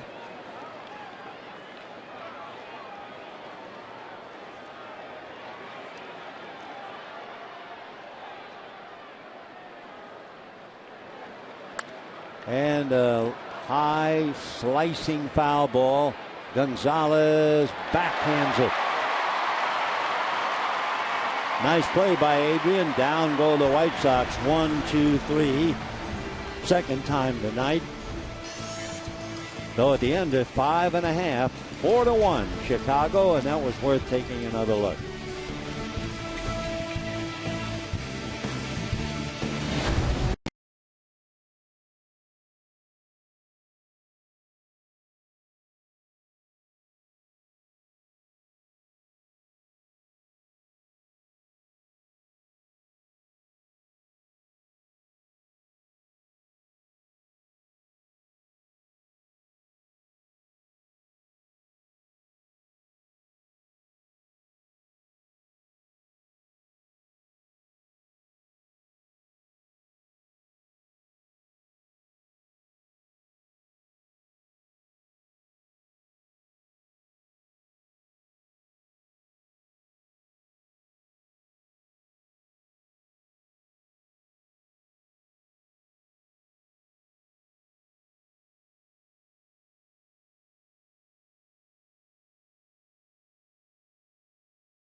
Driven by your Southern California Mazda dealers.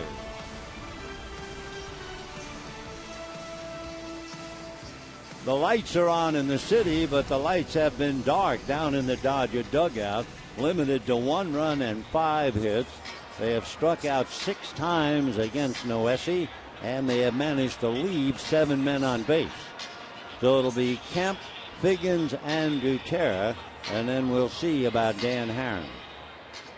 So the kid without a victory in his last 19 starts, has gone the required 5. Ball 1. The bullpen gets busy. Left-hander, right-hander, Petrushka, and Scott Downs, the veteran left-hander. And lifted into right center, but it's coming towards Viciedo. 1 away. So Kemp 1 for 3, and the batter Sean Figgins. 6 strikeouts, only 1 called. And the strikeout that was called, it was a 93-mile-an-hour fastball. All of the other strikeouts, the other 5, where the hitter was swinging, they've all been 87, 86, and 1 at 88. So it's not as if he's overpowering anybody, but he is certainly getting the job done. Paul Mahalem now gets up in the Dodger bullpen. Ball 1 to Figgins. Butera out on deck. So if they get to Haren's spot, they will hit for him. We'll have to wait and see who that might be. Dan is going to go and get the helmet and the bat. 1-1 the count to Sean Figgins. Dodgers 17-9 against the American League in the last couple of years, but 7-12 against the White Sox. 1-1. That looked like a good one. 1-2. Hector Noesi from Esperanza in the Dominican.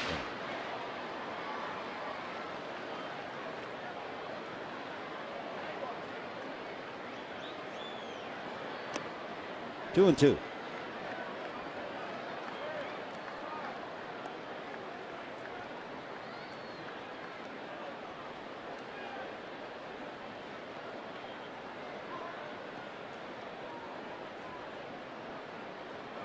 Two balls, 2 strikes.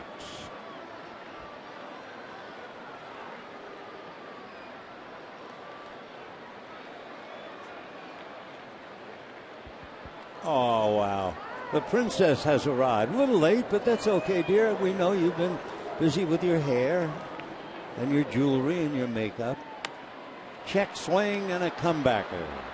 She hasn't missed anything. 2 down. Outstanding. Yes, you are just killer. Number 31, Drew Butera. He promised to meet you where? Under the clock? Well, he'll be there in a moment. Probably the limousine stuck in traffic. My makeup's in position. I'm okay. Yeah. 2 down. And here's Butera. Haren is out on deck, and ball 1.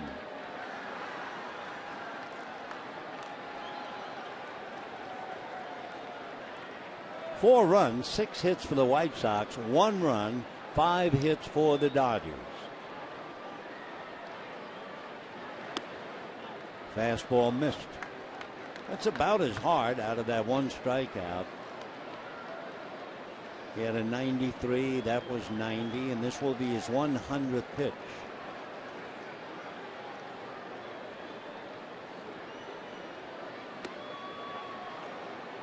Three and 0. Haren is on deck, but he's well aware that Paul Mahalem is throwing in the pen. So we'll see. That's a strike. 3-1.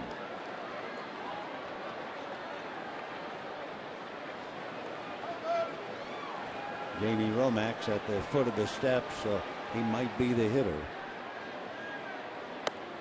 And we'll see if he is the hitter. Well, Butera has a single and now a walk, and Herron will give way. And here's Jamie.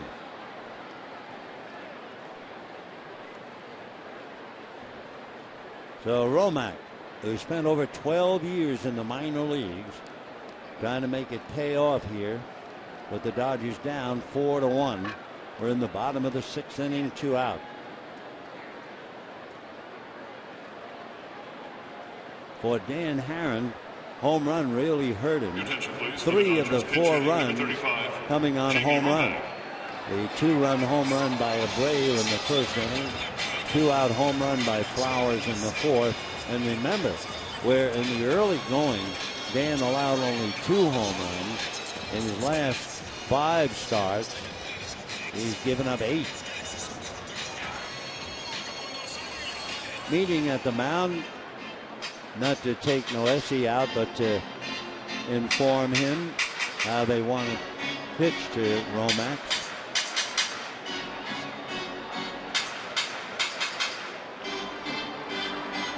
Jamie coming up.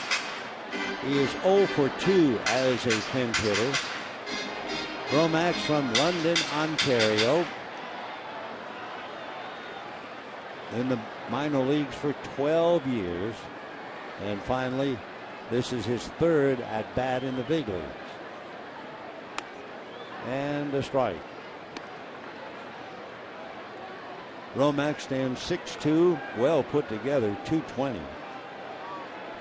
Originally a 4th round pick by the Braves.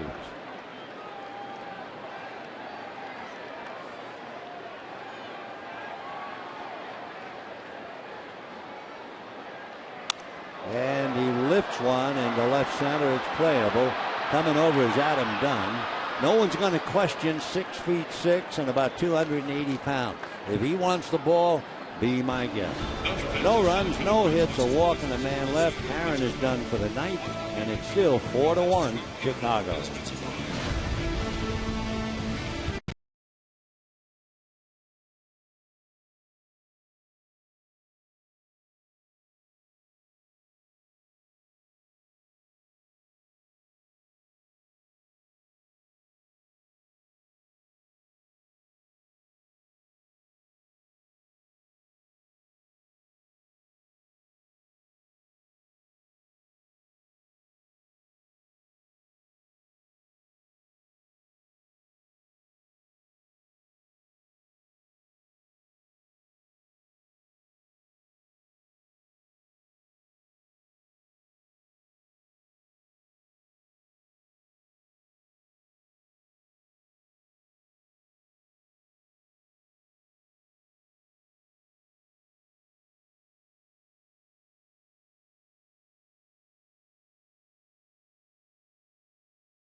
Dodgers won. A reminder, Saturday, June 14th, Tommy Lasorda bobblehead night.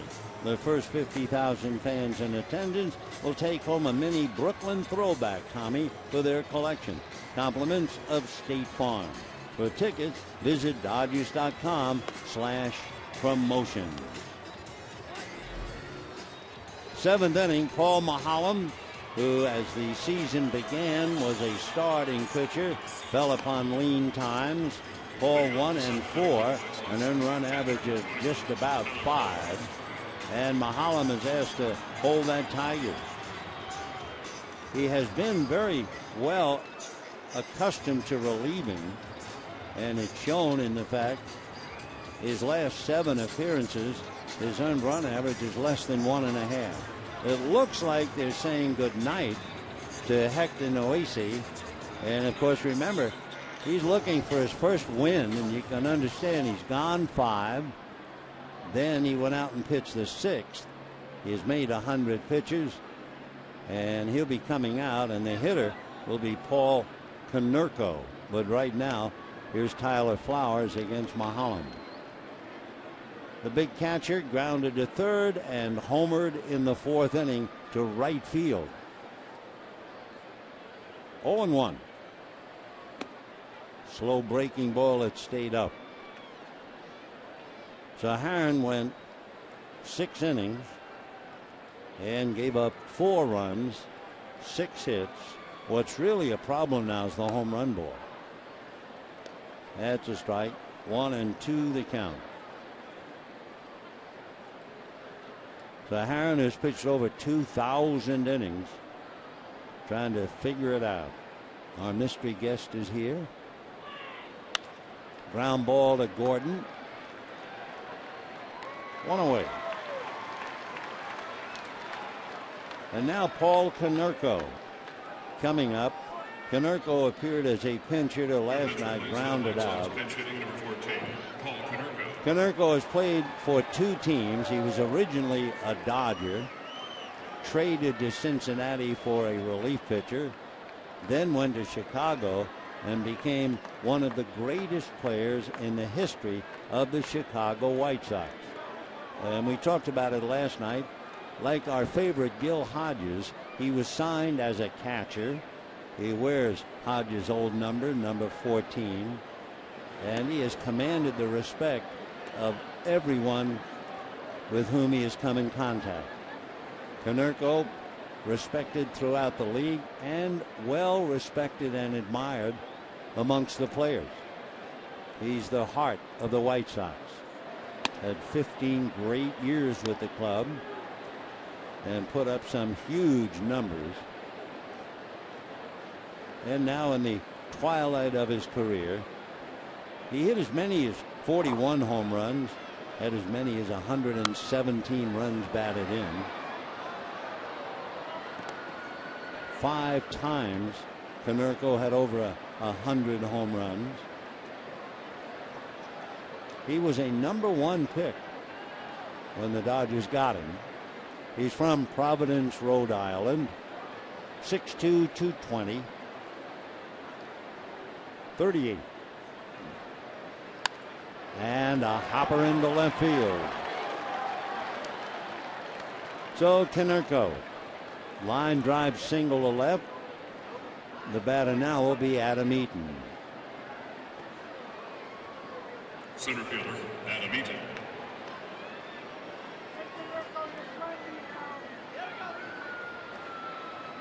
Adam Eaton grounded out, walked, scored a run, struck out.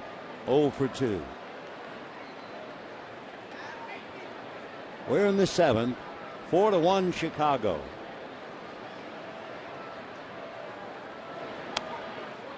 Little slider for a strike. 0-1. On deck, Gordon Beckham. Then you get Abreu.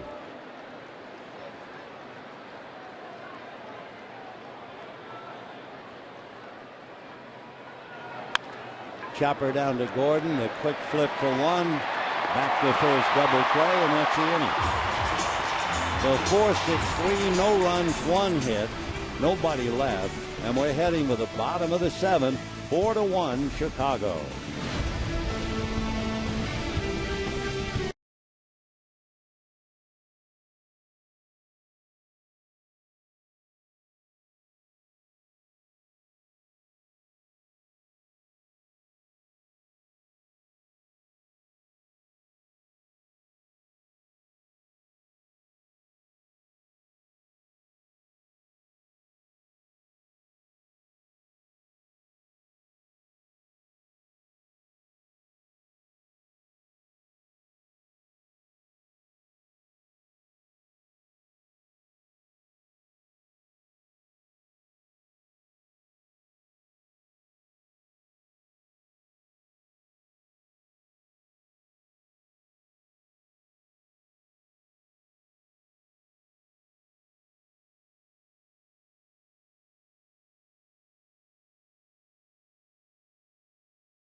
LA is brought to you by the Ram 1500, Motor Trend's 2014 Truck of the Year, and first ever back-to-back champion. Bottom of the 7th inning, Nancy B digging up a Broadway song, Come Back to Me, and she's talking about the ball game, which is in danger of getting away. 4-1 Chicago White Sox. The veteran left-hander Scott Downs coming out of the bullpen. A thoroughbred out of Louisville, Kentucky. Went to the University of Kentucky and was originally signed by the Chicago Cubs. Played a bit with the Cubs in Montreal, but then had a fine career with the Blue Jays and the Angels. And then last year he went from the Braves to Chicago.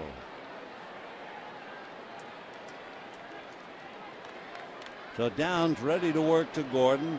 First two hitters are left-handed.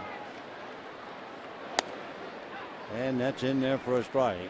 Gordon has struck out, drove in the only run with a sacrifice fly, and struck out again. 0 for 2.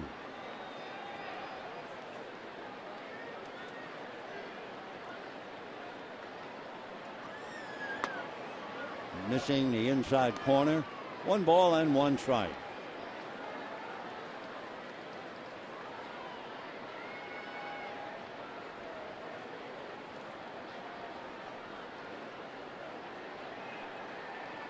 One and 1 to D. Fastball in the dirt. 2-1 the count. Scott Downs was involved with Tommy John. No, not the Tommy John surgery. He was pitching at Edmonton, and his pitching coach was Tommy John.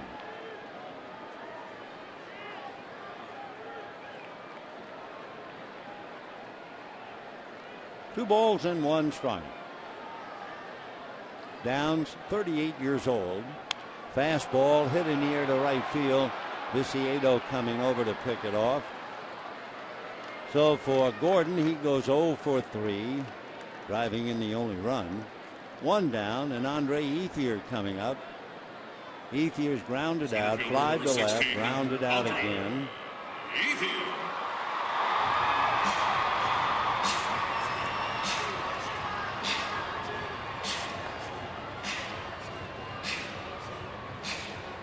Andre, who has not done well against left-handers.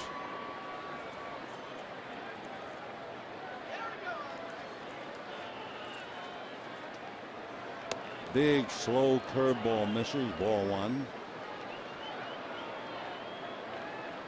Andre hitting .200.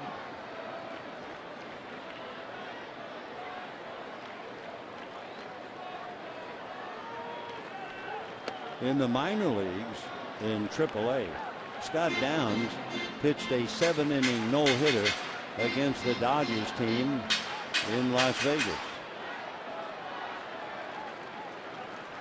He was pitching for Edmonton. Basically, curveball, fastball, changeup. Got that in there. 2-1.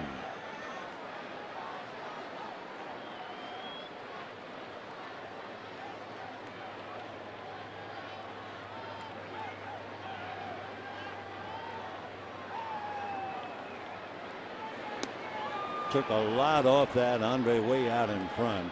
2-2. Scott Downs at one time was a starting pitcher, but he suddenly became one of the best setup men in the game, pitching either the 7th or the 8th inning, and he has a reputation of being deadly against left-hand batters.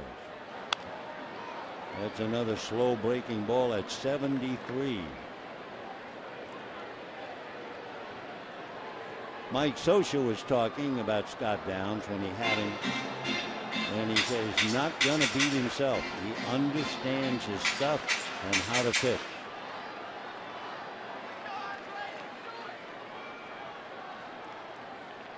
Two balls, 2 strikes. Scotty's huffing and puffing out there.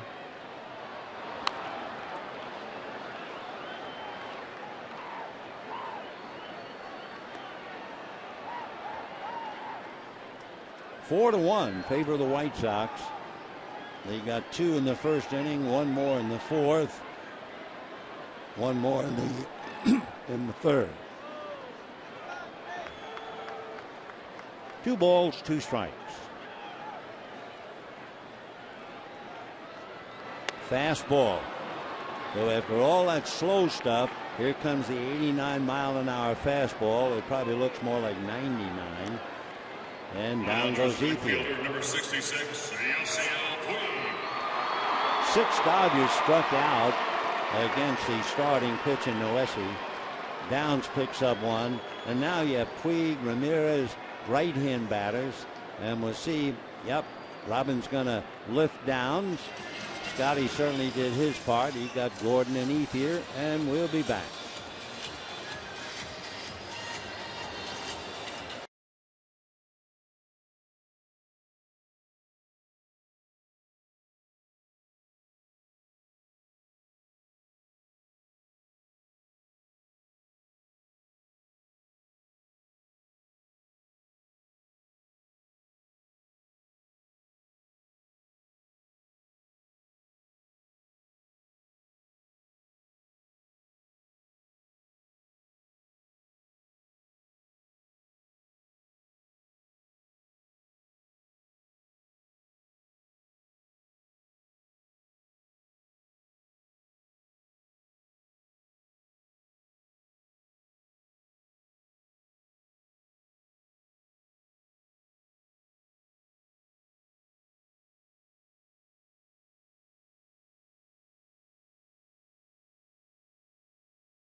In out of the Chicago bullpen. He's 6'5", 200. He's only 25 years old come the 5th of June. He went to Indiana State, and among other things, he had Tommy John surgery back in 2007. He signed with the White Sox, but he was originally drafted by the Yankees, but he opted not to sign. He's fastball, slider, and change, and he can really bring it. So among other things, after looking at the off-speed stuff of Scott Downs, now Puig coming up will inherit the fastball situation. Petruska, when he's on his game, gets a lot of ground balls. Puig tonight, a line drive double to right center, a fly ball to center, and outleg a chopper deep third in the 5th inning.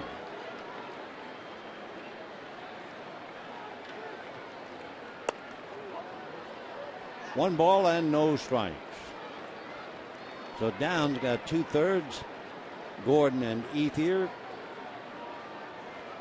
Now Petruska trying to pick up the burden. Downs made only 11 pitches. One ball and no strikes.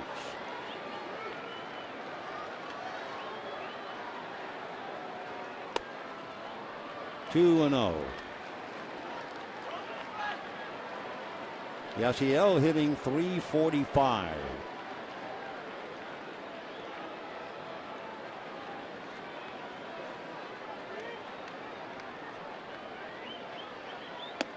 That's in there. 2-1. 4 runs, 7 hits for the White Sox, including a double and 2 home runs by Abreu and Flowers. And the Dodgers 1 run, 5 hits. To the backstop. In the Dodger bullpen, Brandon Lee is up. Zach Putnam is up in the White Sox pen. And a 3-1 count to Yasiel Puig.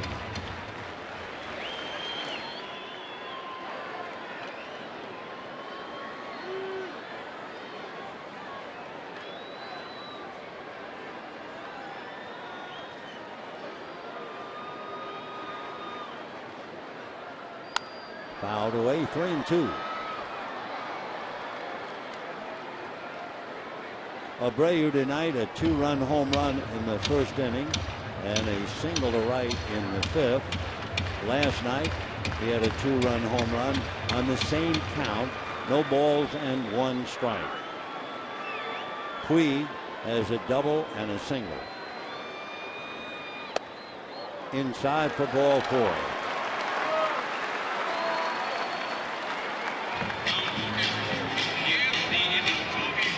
So the walk to Puig will bring up Hanley Ramirez. Ramirez hitting in the cleanup spot where he normally does great damage. In his career, 25 home runs, 98 runs batted in, and a .322 batting average as a cleanup hitter. But not tonight. Tonight he has walked, hit back to the box, and struck out.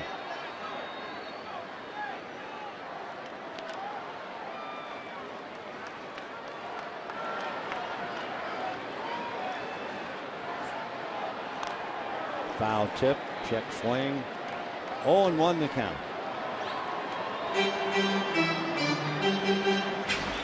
4-7-0 for Chicago. 1-5-0 for the Dodgers. The Giants played Cincinnati earlier today and lost 8-3. Dodgers have an opportunity to cut the Giant lead to 6, but they haven't been going after it aggressively thus far. There goes Puig, foul ball, 0-2.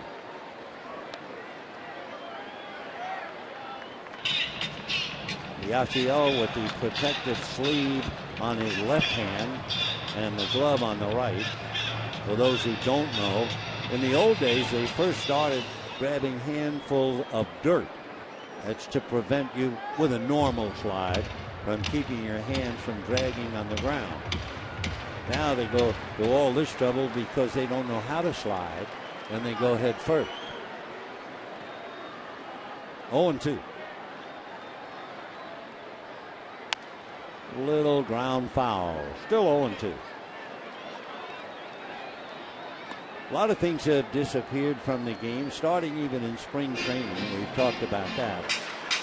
At Vero Beach, we used to have sliding pits full of sawdust. So the runners would practice sliding into a bag, and the infielders would straddle the bag, and they would practice tagging. But that's all gone. Like taking infield and like outfielders warming up throwing to the bases.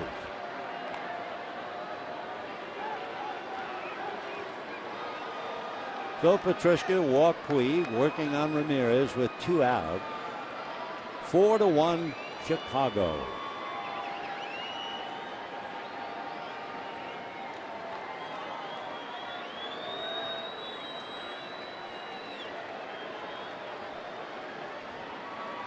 Foul back. Pretty good fastball at 95. He hurried that thing up to the plate. And the spirit is here, that's for sure. Let's go Dodgers! 0-2 to Hanley Ramirez.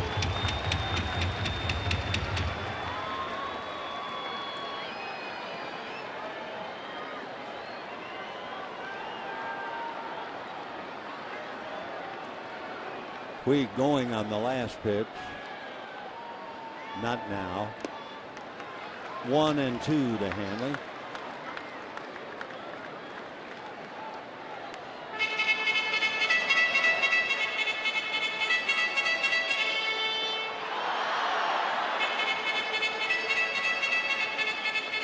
Dodgers know they're not going to go anywhere unless Hanley Ramirez leads them. Adrian Gonzalez hitting back of him.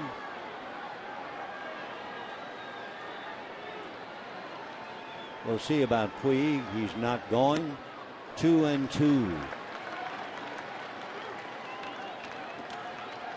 Again, it's glove to glove.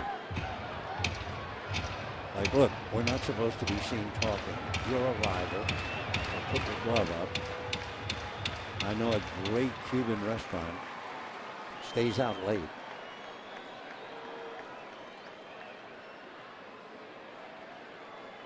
2 balls, 2 strikes.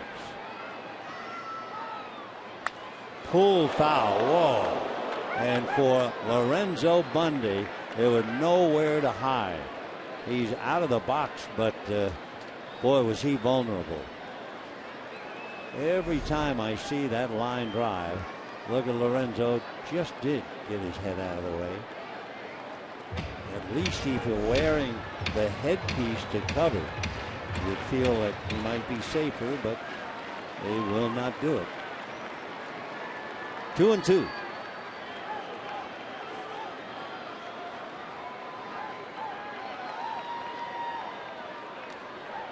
Paid attendance tonight, 44,477.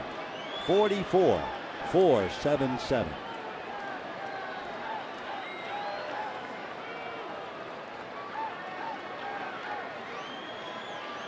Four to 1 White Sox. 2 out, bottom of the 7th. Puig at first. And ball 3.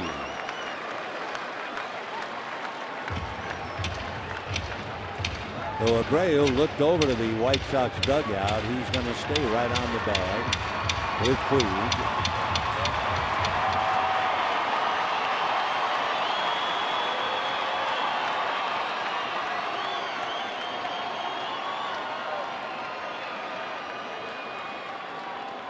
He'll be going 3-2, 2 out. And foul ball.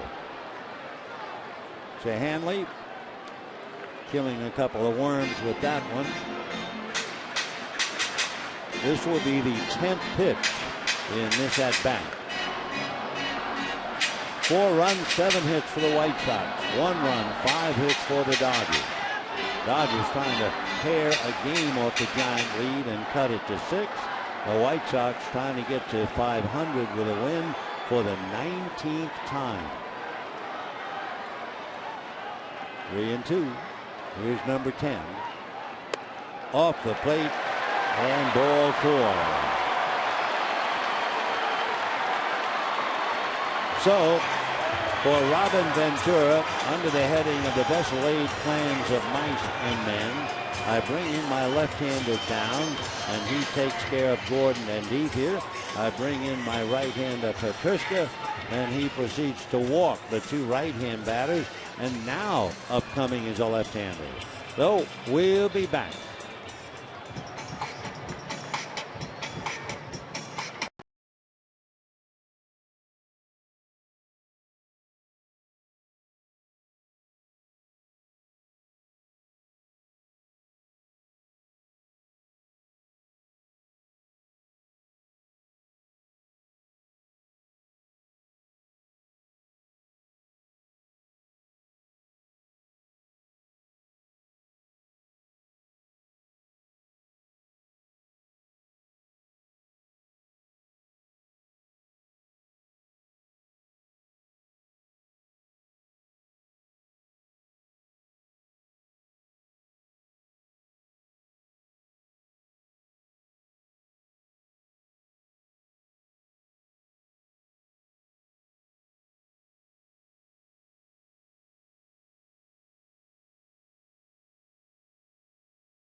What's ahead for the Dodgers? Well, the White Sox. They'll be here again tomorrow night.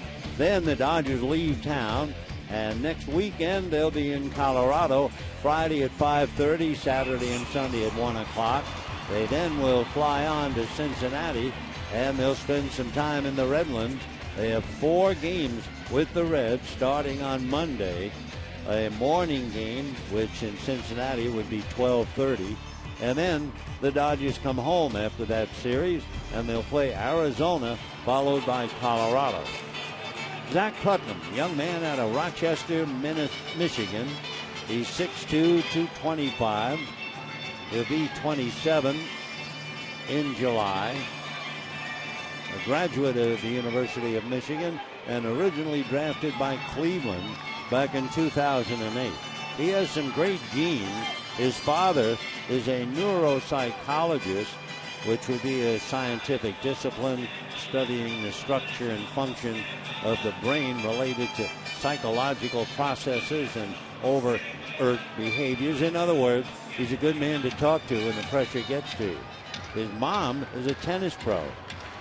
So Zach Putnam will be facing Adrian Gonzalez, a baseball player who was 0 for 3, struck out twice and grounded out. Brian Wilson has joined Brandon League in the Dodger bullpen. Gonzalez representing the possible tying run. Off speed, ball 1, 1-0. The book on Putnam: fastball, heavy sinking two-seamer, curveball, splitter, slider, changeup. A lot of pitches for a reliever. 1 ball and no strike. Got the corner. That was that two-seam sinker.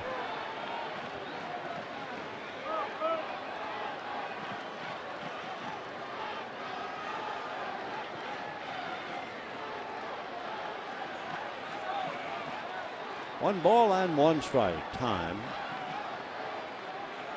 Putnam was traded from Cleveland to the Rockies, claimed off waivers by the Cubs. Cubs didn't offer him a contract, and eventually winds up with Chicago. And a drive to center, going back on the ball as Eaton had it all the way.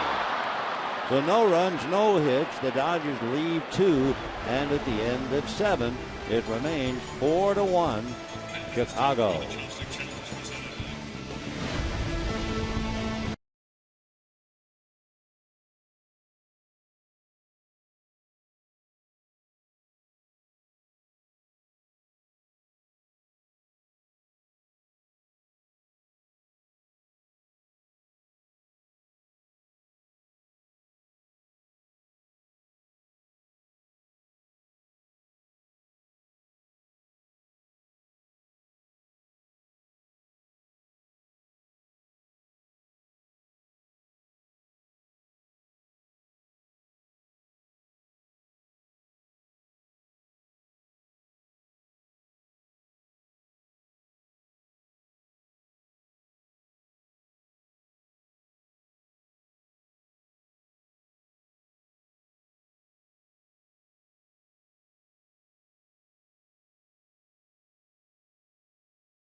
Is 4-1.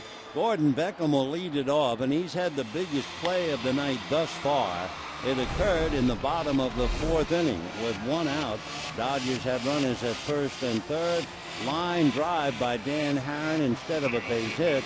Beckham bent it into an out. Otherwise, that goes up the middle. A run scores, and who knows what might have happened. So here's Beckham, doubled, was aboard when Abreu hit the home run, singled, and fly to center.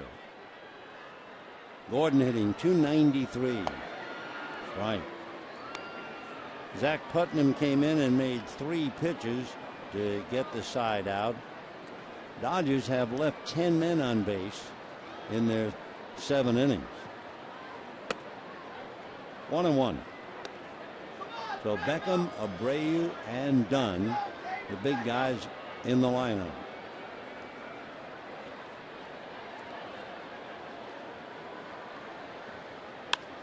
Ground ball to Gordon. So they take care of Beckham, who goes 2 for 4. 1 out in the 8th. And here come the big guys. Jose Abreu followed by Adam Dunn. Abreu hit a first inning 2-run home run, his 17th home run of the year. Next time up, he hit into a force play to drive in a run, and last time up, single to right. So he's 2 for 3 with 3 runs batted in.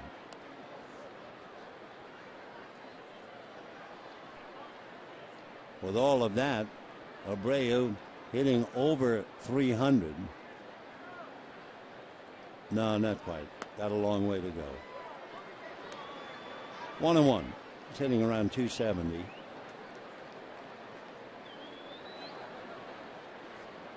Just coming off the DL. His first at bat against the Dodgers, he hit back to the box. But his second at bat against Clayton Kershaw, no ball, 1 strike, home run. First time at bat tonight against Dan Haren. 0-1, boom, home run.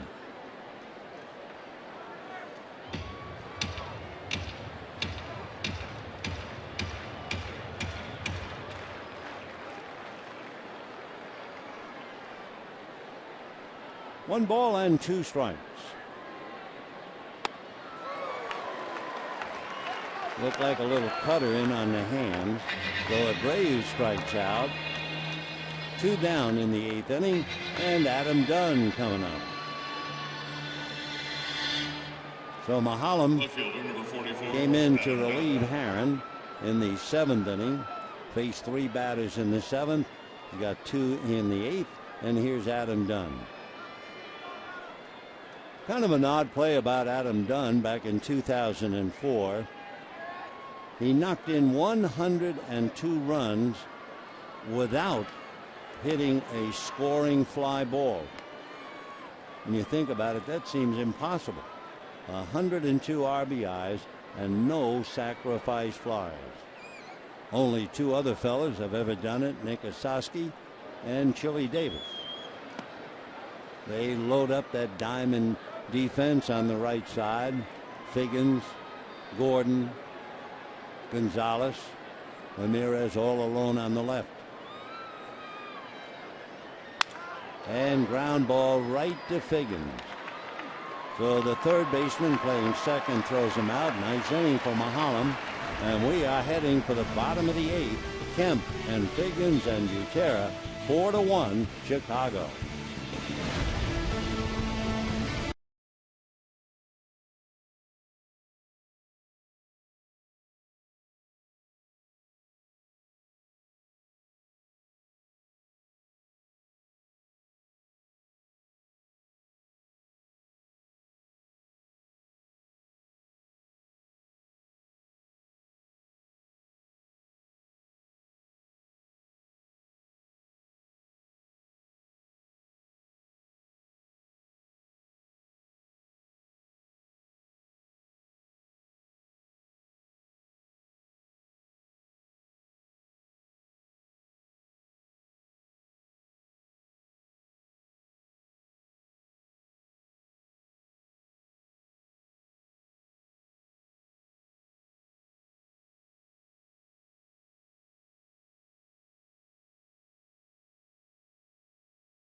TV Premium, the #1 live streaming sports service, is celebrating 12 years. Join the millions of subscribers. Watch every out-of-market game live and through HD on over 400 devices. Visit Dodgers.com for details. A switch in the outfield. Diane Viciedo, who had been in right field, is now in left, replacing Adam Dunn. And taking over in right field, Moises Sierra. You have to remember, Adam Dunn only played 2 games in left field this year and 12 games in the last 14 years in left field. So they get by with Big Adam. He went 0 for 4 with the bat, and now they put the gloves out there. And here's Kemp, Figgins, and Butera. Noesi, Patricia, Downs, and Putnam. Matt Kemp, single to right, struck out, fly to right. And ball 1.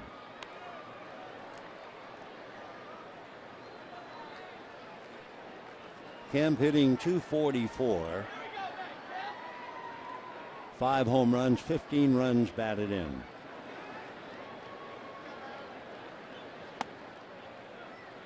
Two and 0. Zach Putnam trying to save this one for Hector Noesi, who went 6 innings to try and pick up his first victory in a long time.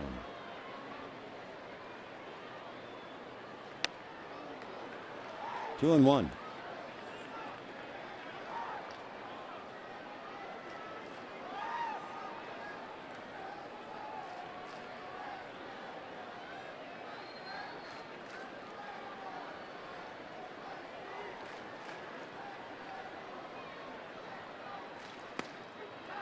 Good pitch, tough pitch. 2 and 2.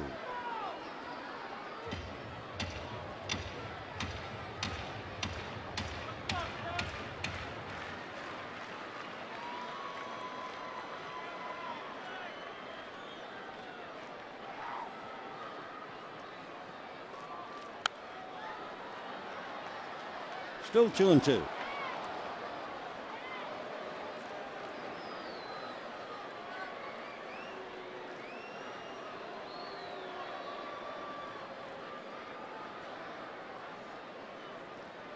Josh Beckett tomorrow night against John Danks. That will conclude the series with the White Sox. Dodgers will then go on the road. And for Matt Kemp, he strikes out, makes the long walk back, 1 down here in the 8th inning. For the Dodgers, 8 have struck out so far. Here's Figgins. Figgins walked, singled, hit back to the box.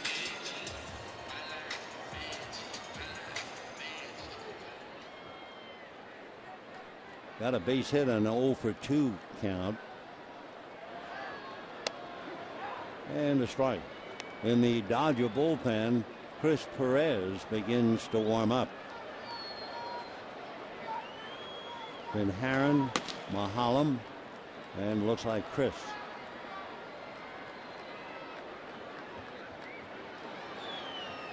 No balls, 1 strike. And another strike. Each time, Figgins flinching as if the pitch is inside, and he's had to pay the price. 0 and 2.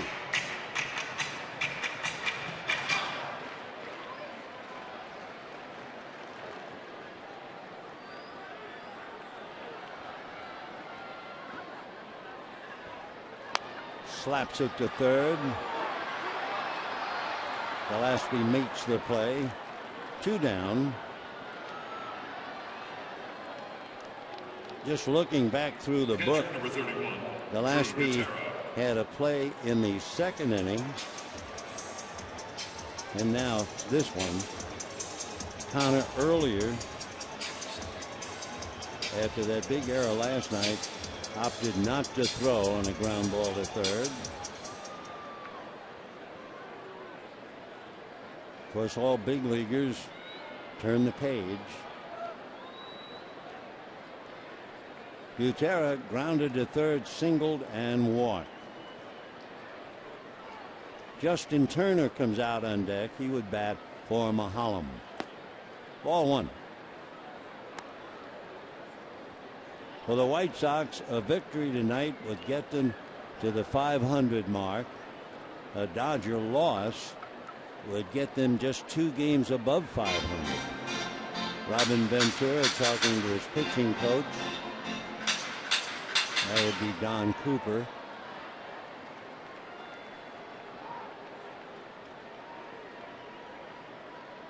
One ball, no strikes. 1-1.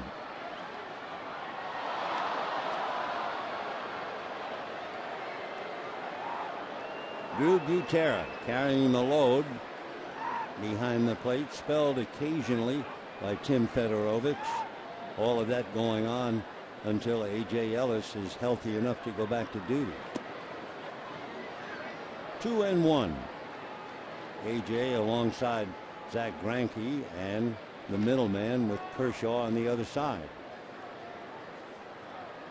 2-1.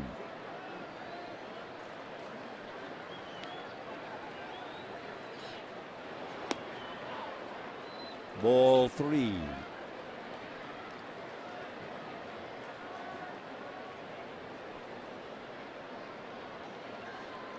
Noesi, Downs, Petrushka, and Putnam.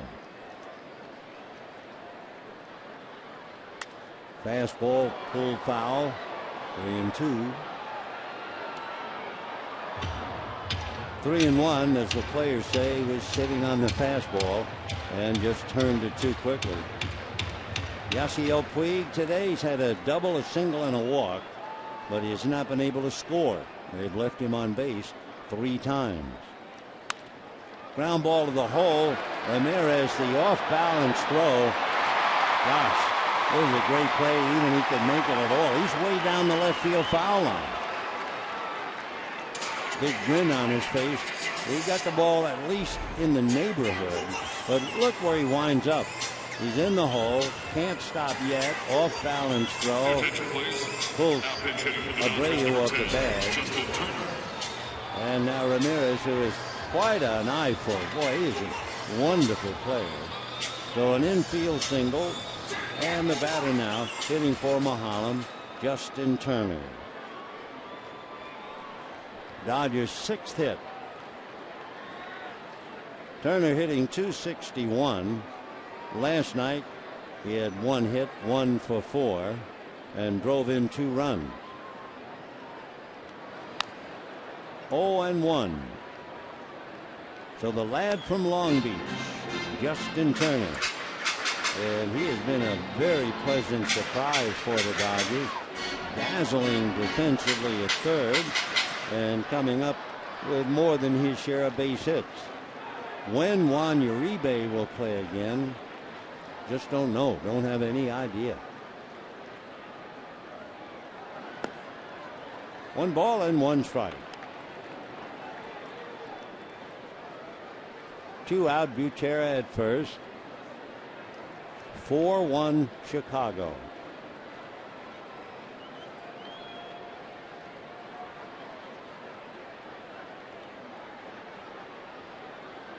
Fastball with a good sink on it. 1-2. Hector Noesi, he might pick up a victory.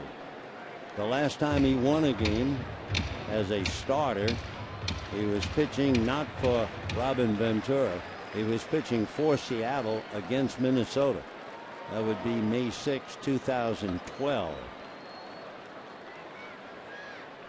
1-2. 2-2. But after that he went 0-12 and came in here 0-4.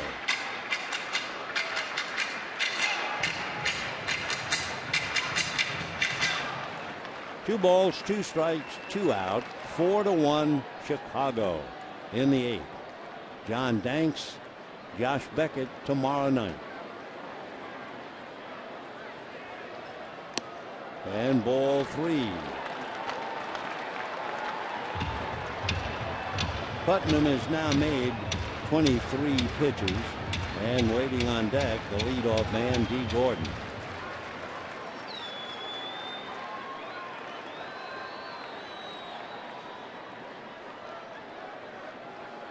Three and two. Butera goes on ball 4 and a wild pitch. It goes to the backstop, but for Butera, he's not going to gamble this late, and down by 3.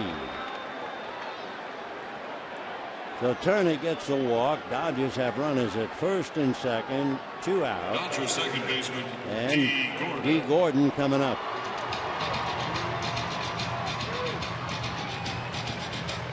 Gordon struck out in the first inning. He had the sacrifice fly in the second to drive in Kemp from third.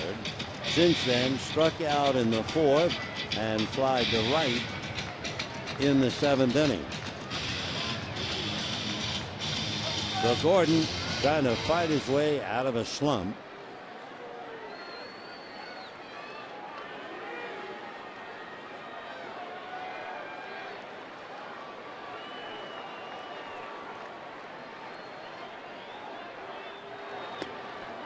And ball 1. Gordon trying to battle his way out.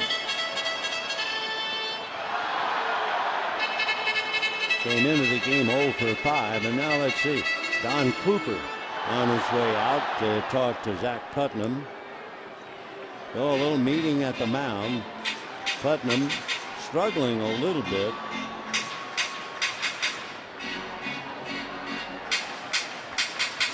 Coop talking, especially it looks like, to old friend Lalo Belisario gets up in the Dodger bullpen. All right, Coop is held court, goes on back to the dugout.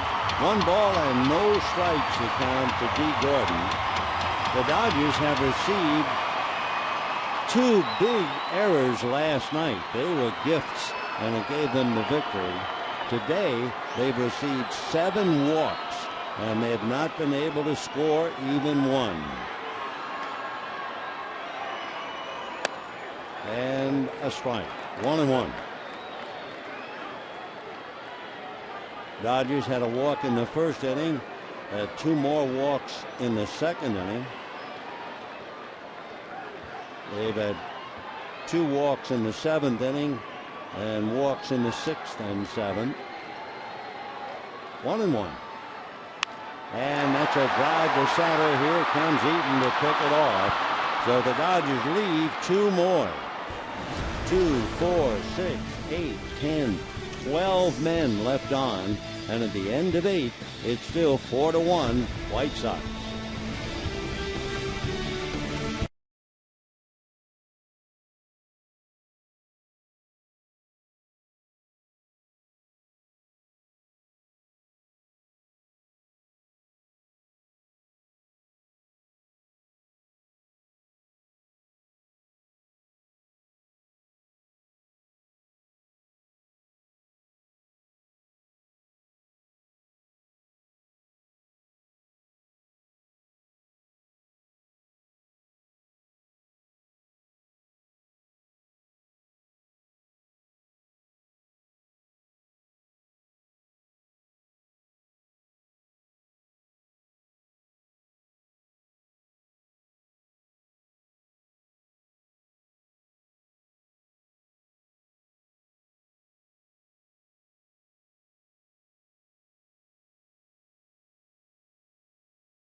Chris Perez coming out of the Dodger bullpen.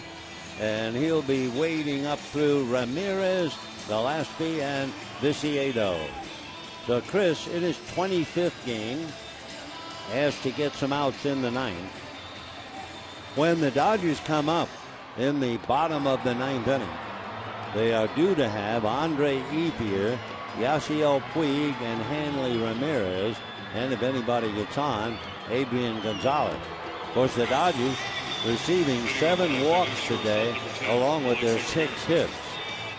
That's 13 reasons to get people on base, and they've left 12. The only run the Dodgers have scored came on 2 walks, a base hit, and a sacrifice fly by D. Gordon. So Alexi Ramirez, a good-looking shortstop for the White Sox, single to left, stole a base, hit into a force play, and fouled out. Hitting .326.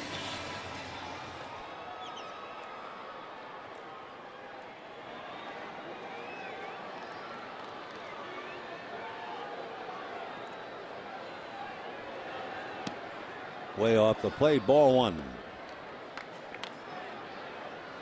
Of course, Perez, having pitched so well for Cleveland in the American League, he faced the White Sox a lot. That's a strike. Luke Appling, Ozzie Guillen, Luis Aparicio, Alexi Ramirez. Those are the shortstops who put in a lot of time in White Sox history. And a line drive coming up to snare it is Matt Kemp. So Ramirez, what a tough out. Line drive, 1 away.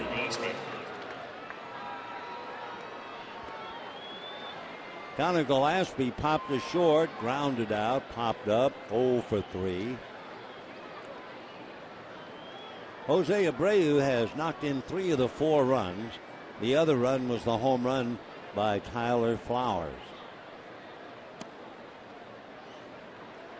Connor is 0 for 3.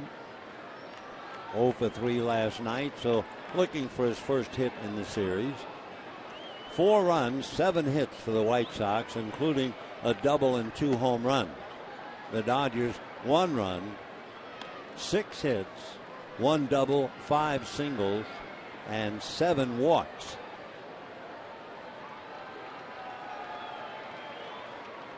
Two and 0.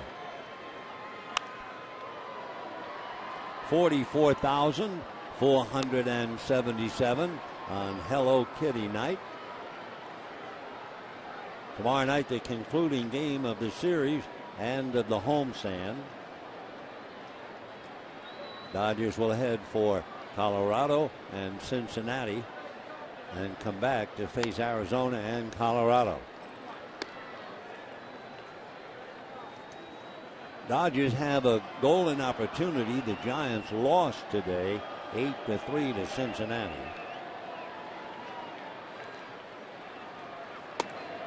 Check swing. Did he? No, he didn't. No, that's ball 4 to Connor Gillespie.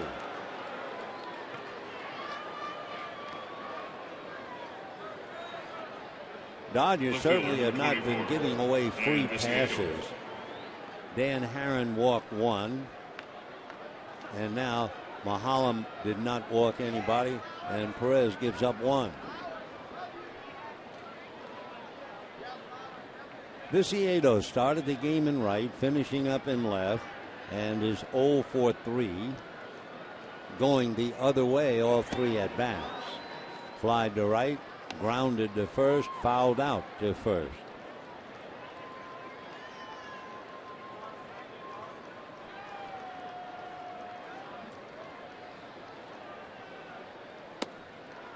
One ball and 1 strike. Another maddening thing as far as the Dodgers are concerned, their inability to win at home. I mean, if they lose tonight, they'll be 5 games under 500 at home. Little ground ball. Hanley quickly to Gordon to play the first.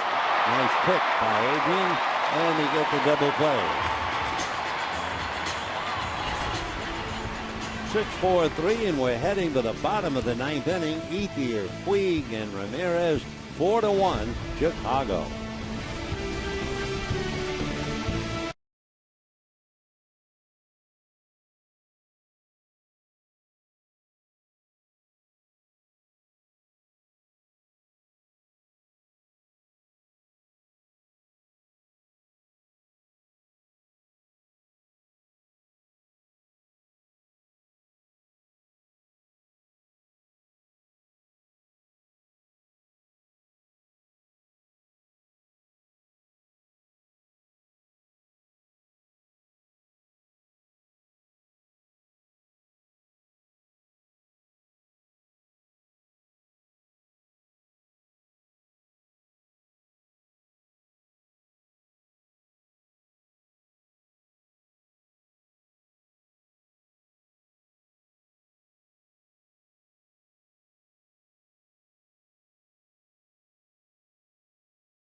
Alejandro Diaz will take over in left field.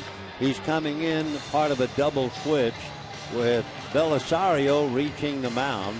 So you can put Belisario in Vicieto's spot, and Diaz would bat ninth if indeed the 10th inning.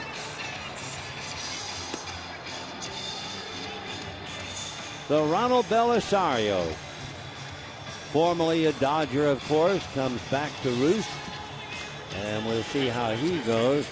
Belisario comes in with a record of 3-3. ERA is 5.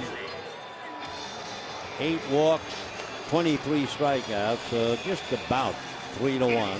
Belisario is 31 years old. He'll be 32 in December.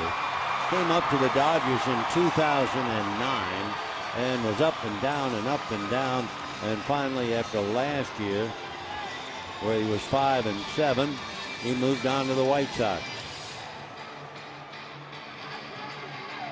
Andre Ethier will be the first to face him. Then Puig and Ramirez. Belisario, big man, 6'3", a good 240. Ready to close up shop. Ethier grounded out, flied to left, grounded out again, and struck out. And ball 1.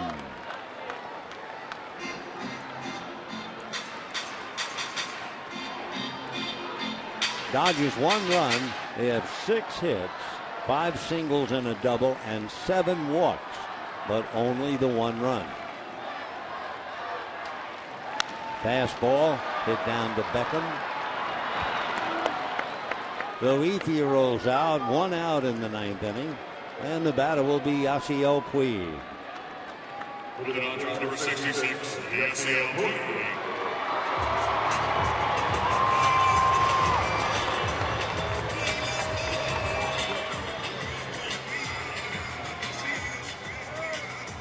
Yasiel Puig doubled to right center, flied to center, singled back of third. That's when Connor Gillespie fielded the ground ball but decided it wasn't worth throwing.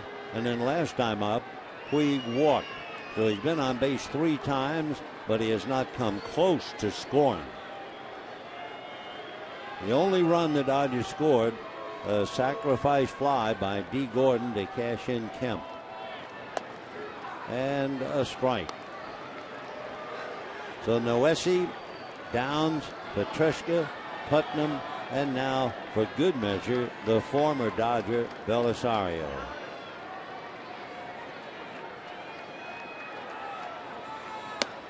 That's off the plate. 1 ball, 1 strike. All the runs were charged to Dan Herron in his 6th inning. Mahalam made 20 pitches. Perez made 11.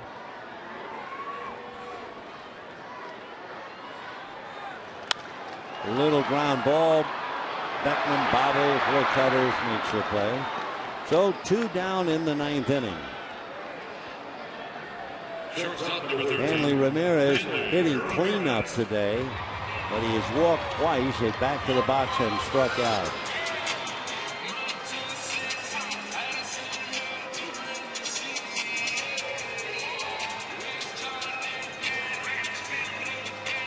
Four runs, 7 hits, and no errors for the White Sox. 1 run, 6 hits, and no errors for the Dodgers. Sox scored 2 in the first, 1 in the third, 1 in the fourth, and the only Dodger run in the 2nd inning. Paid attendance today, 44,477. And remember, tomorrow, concluding game of the series, and looks like the rubber game of the series, Josh Beckett and John Danks.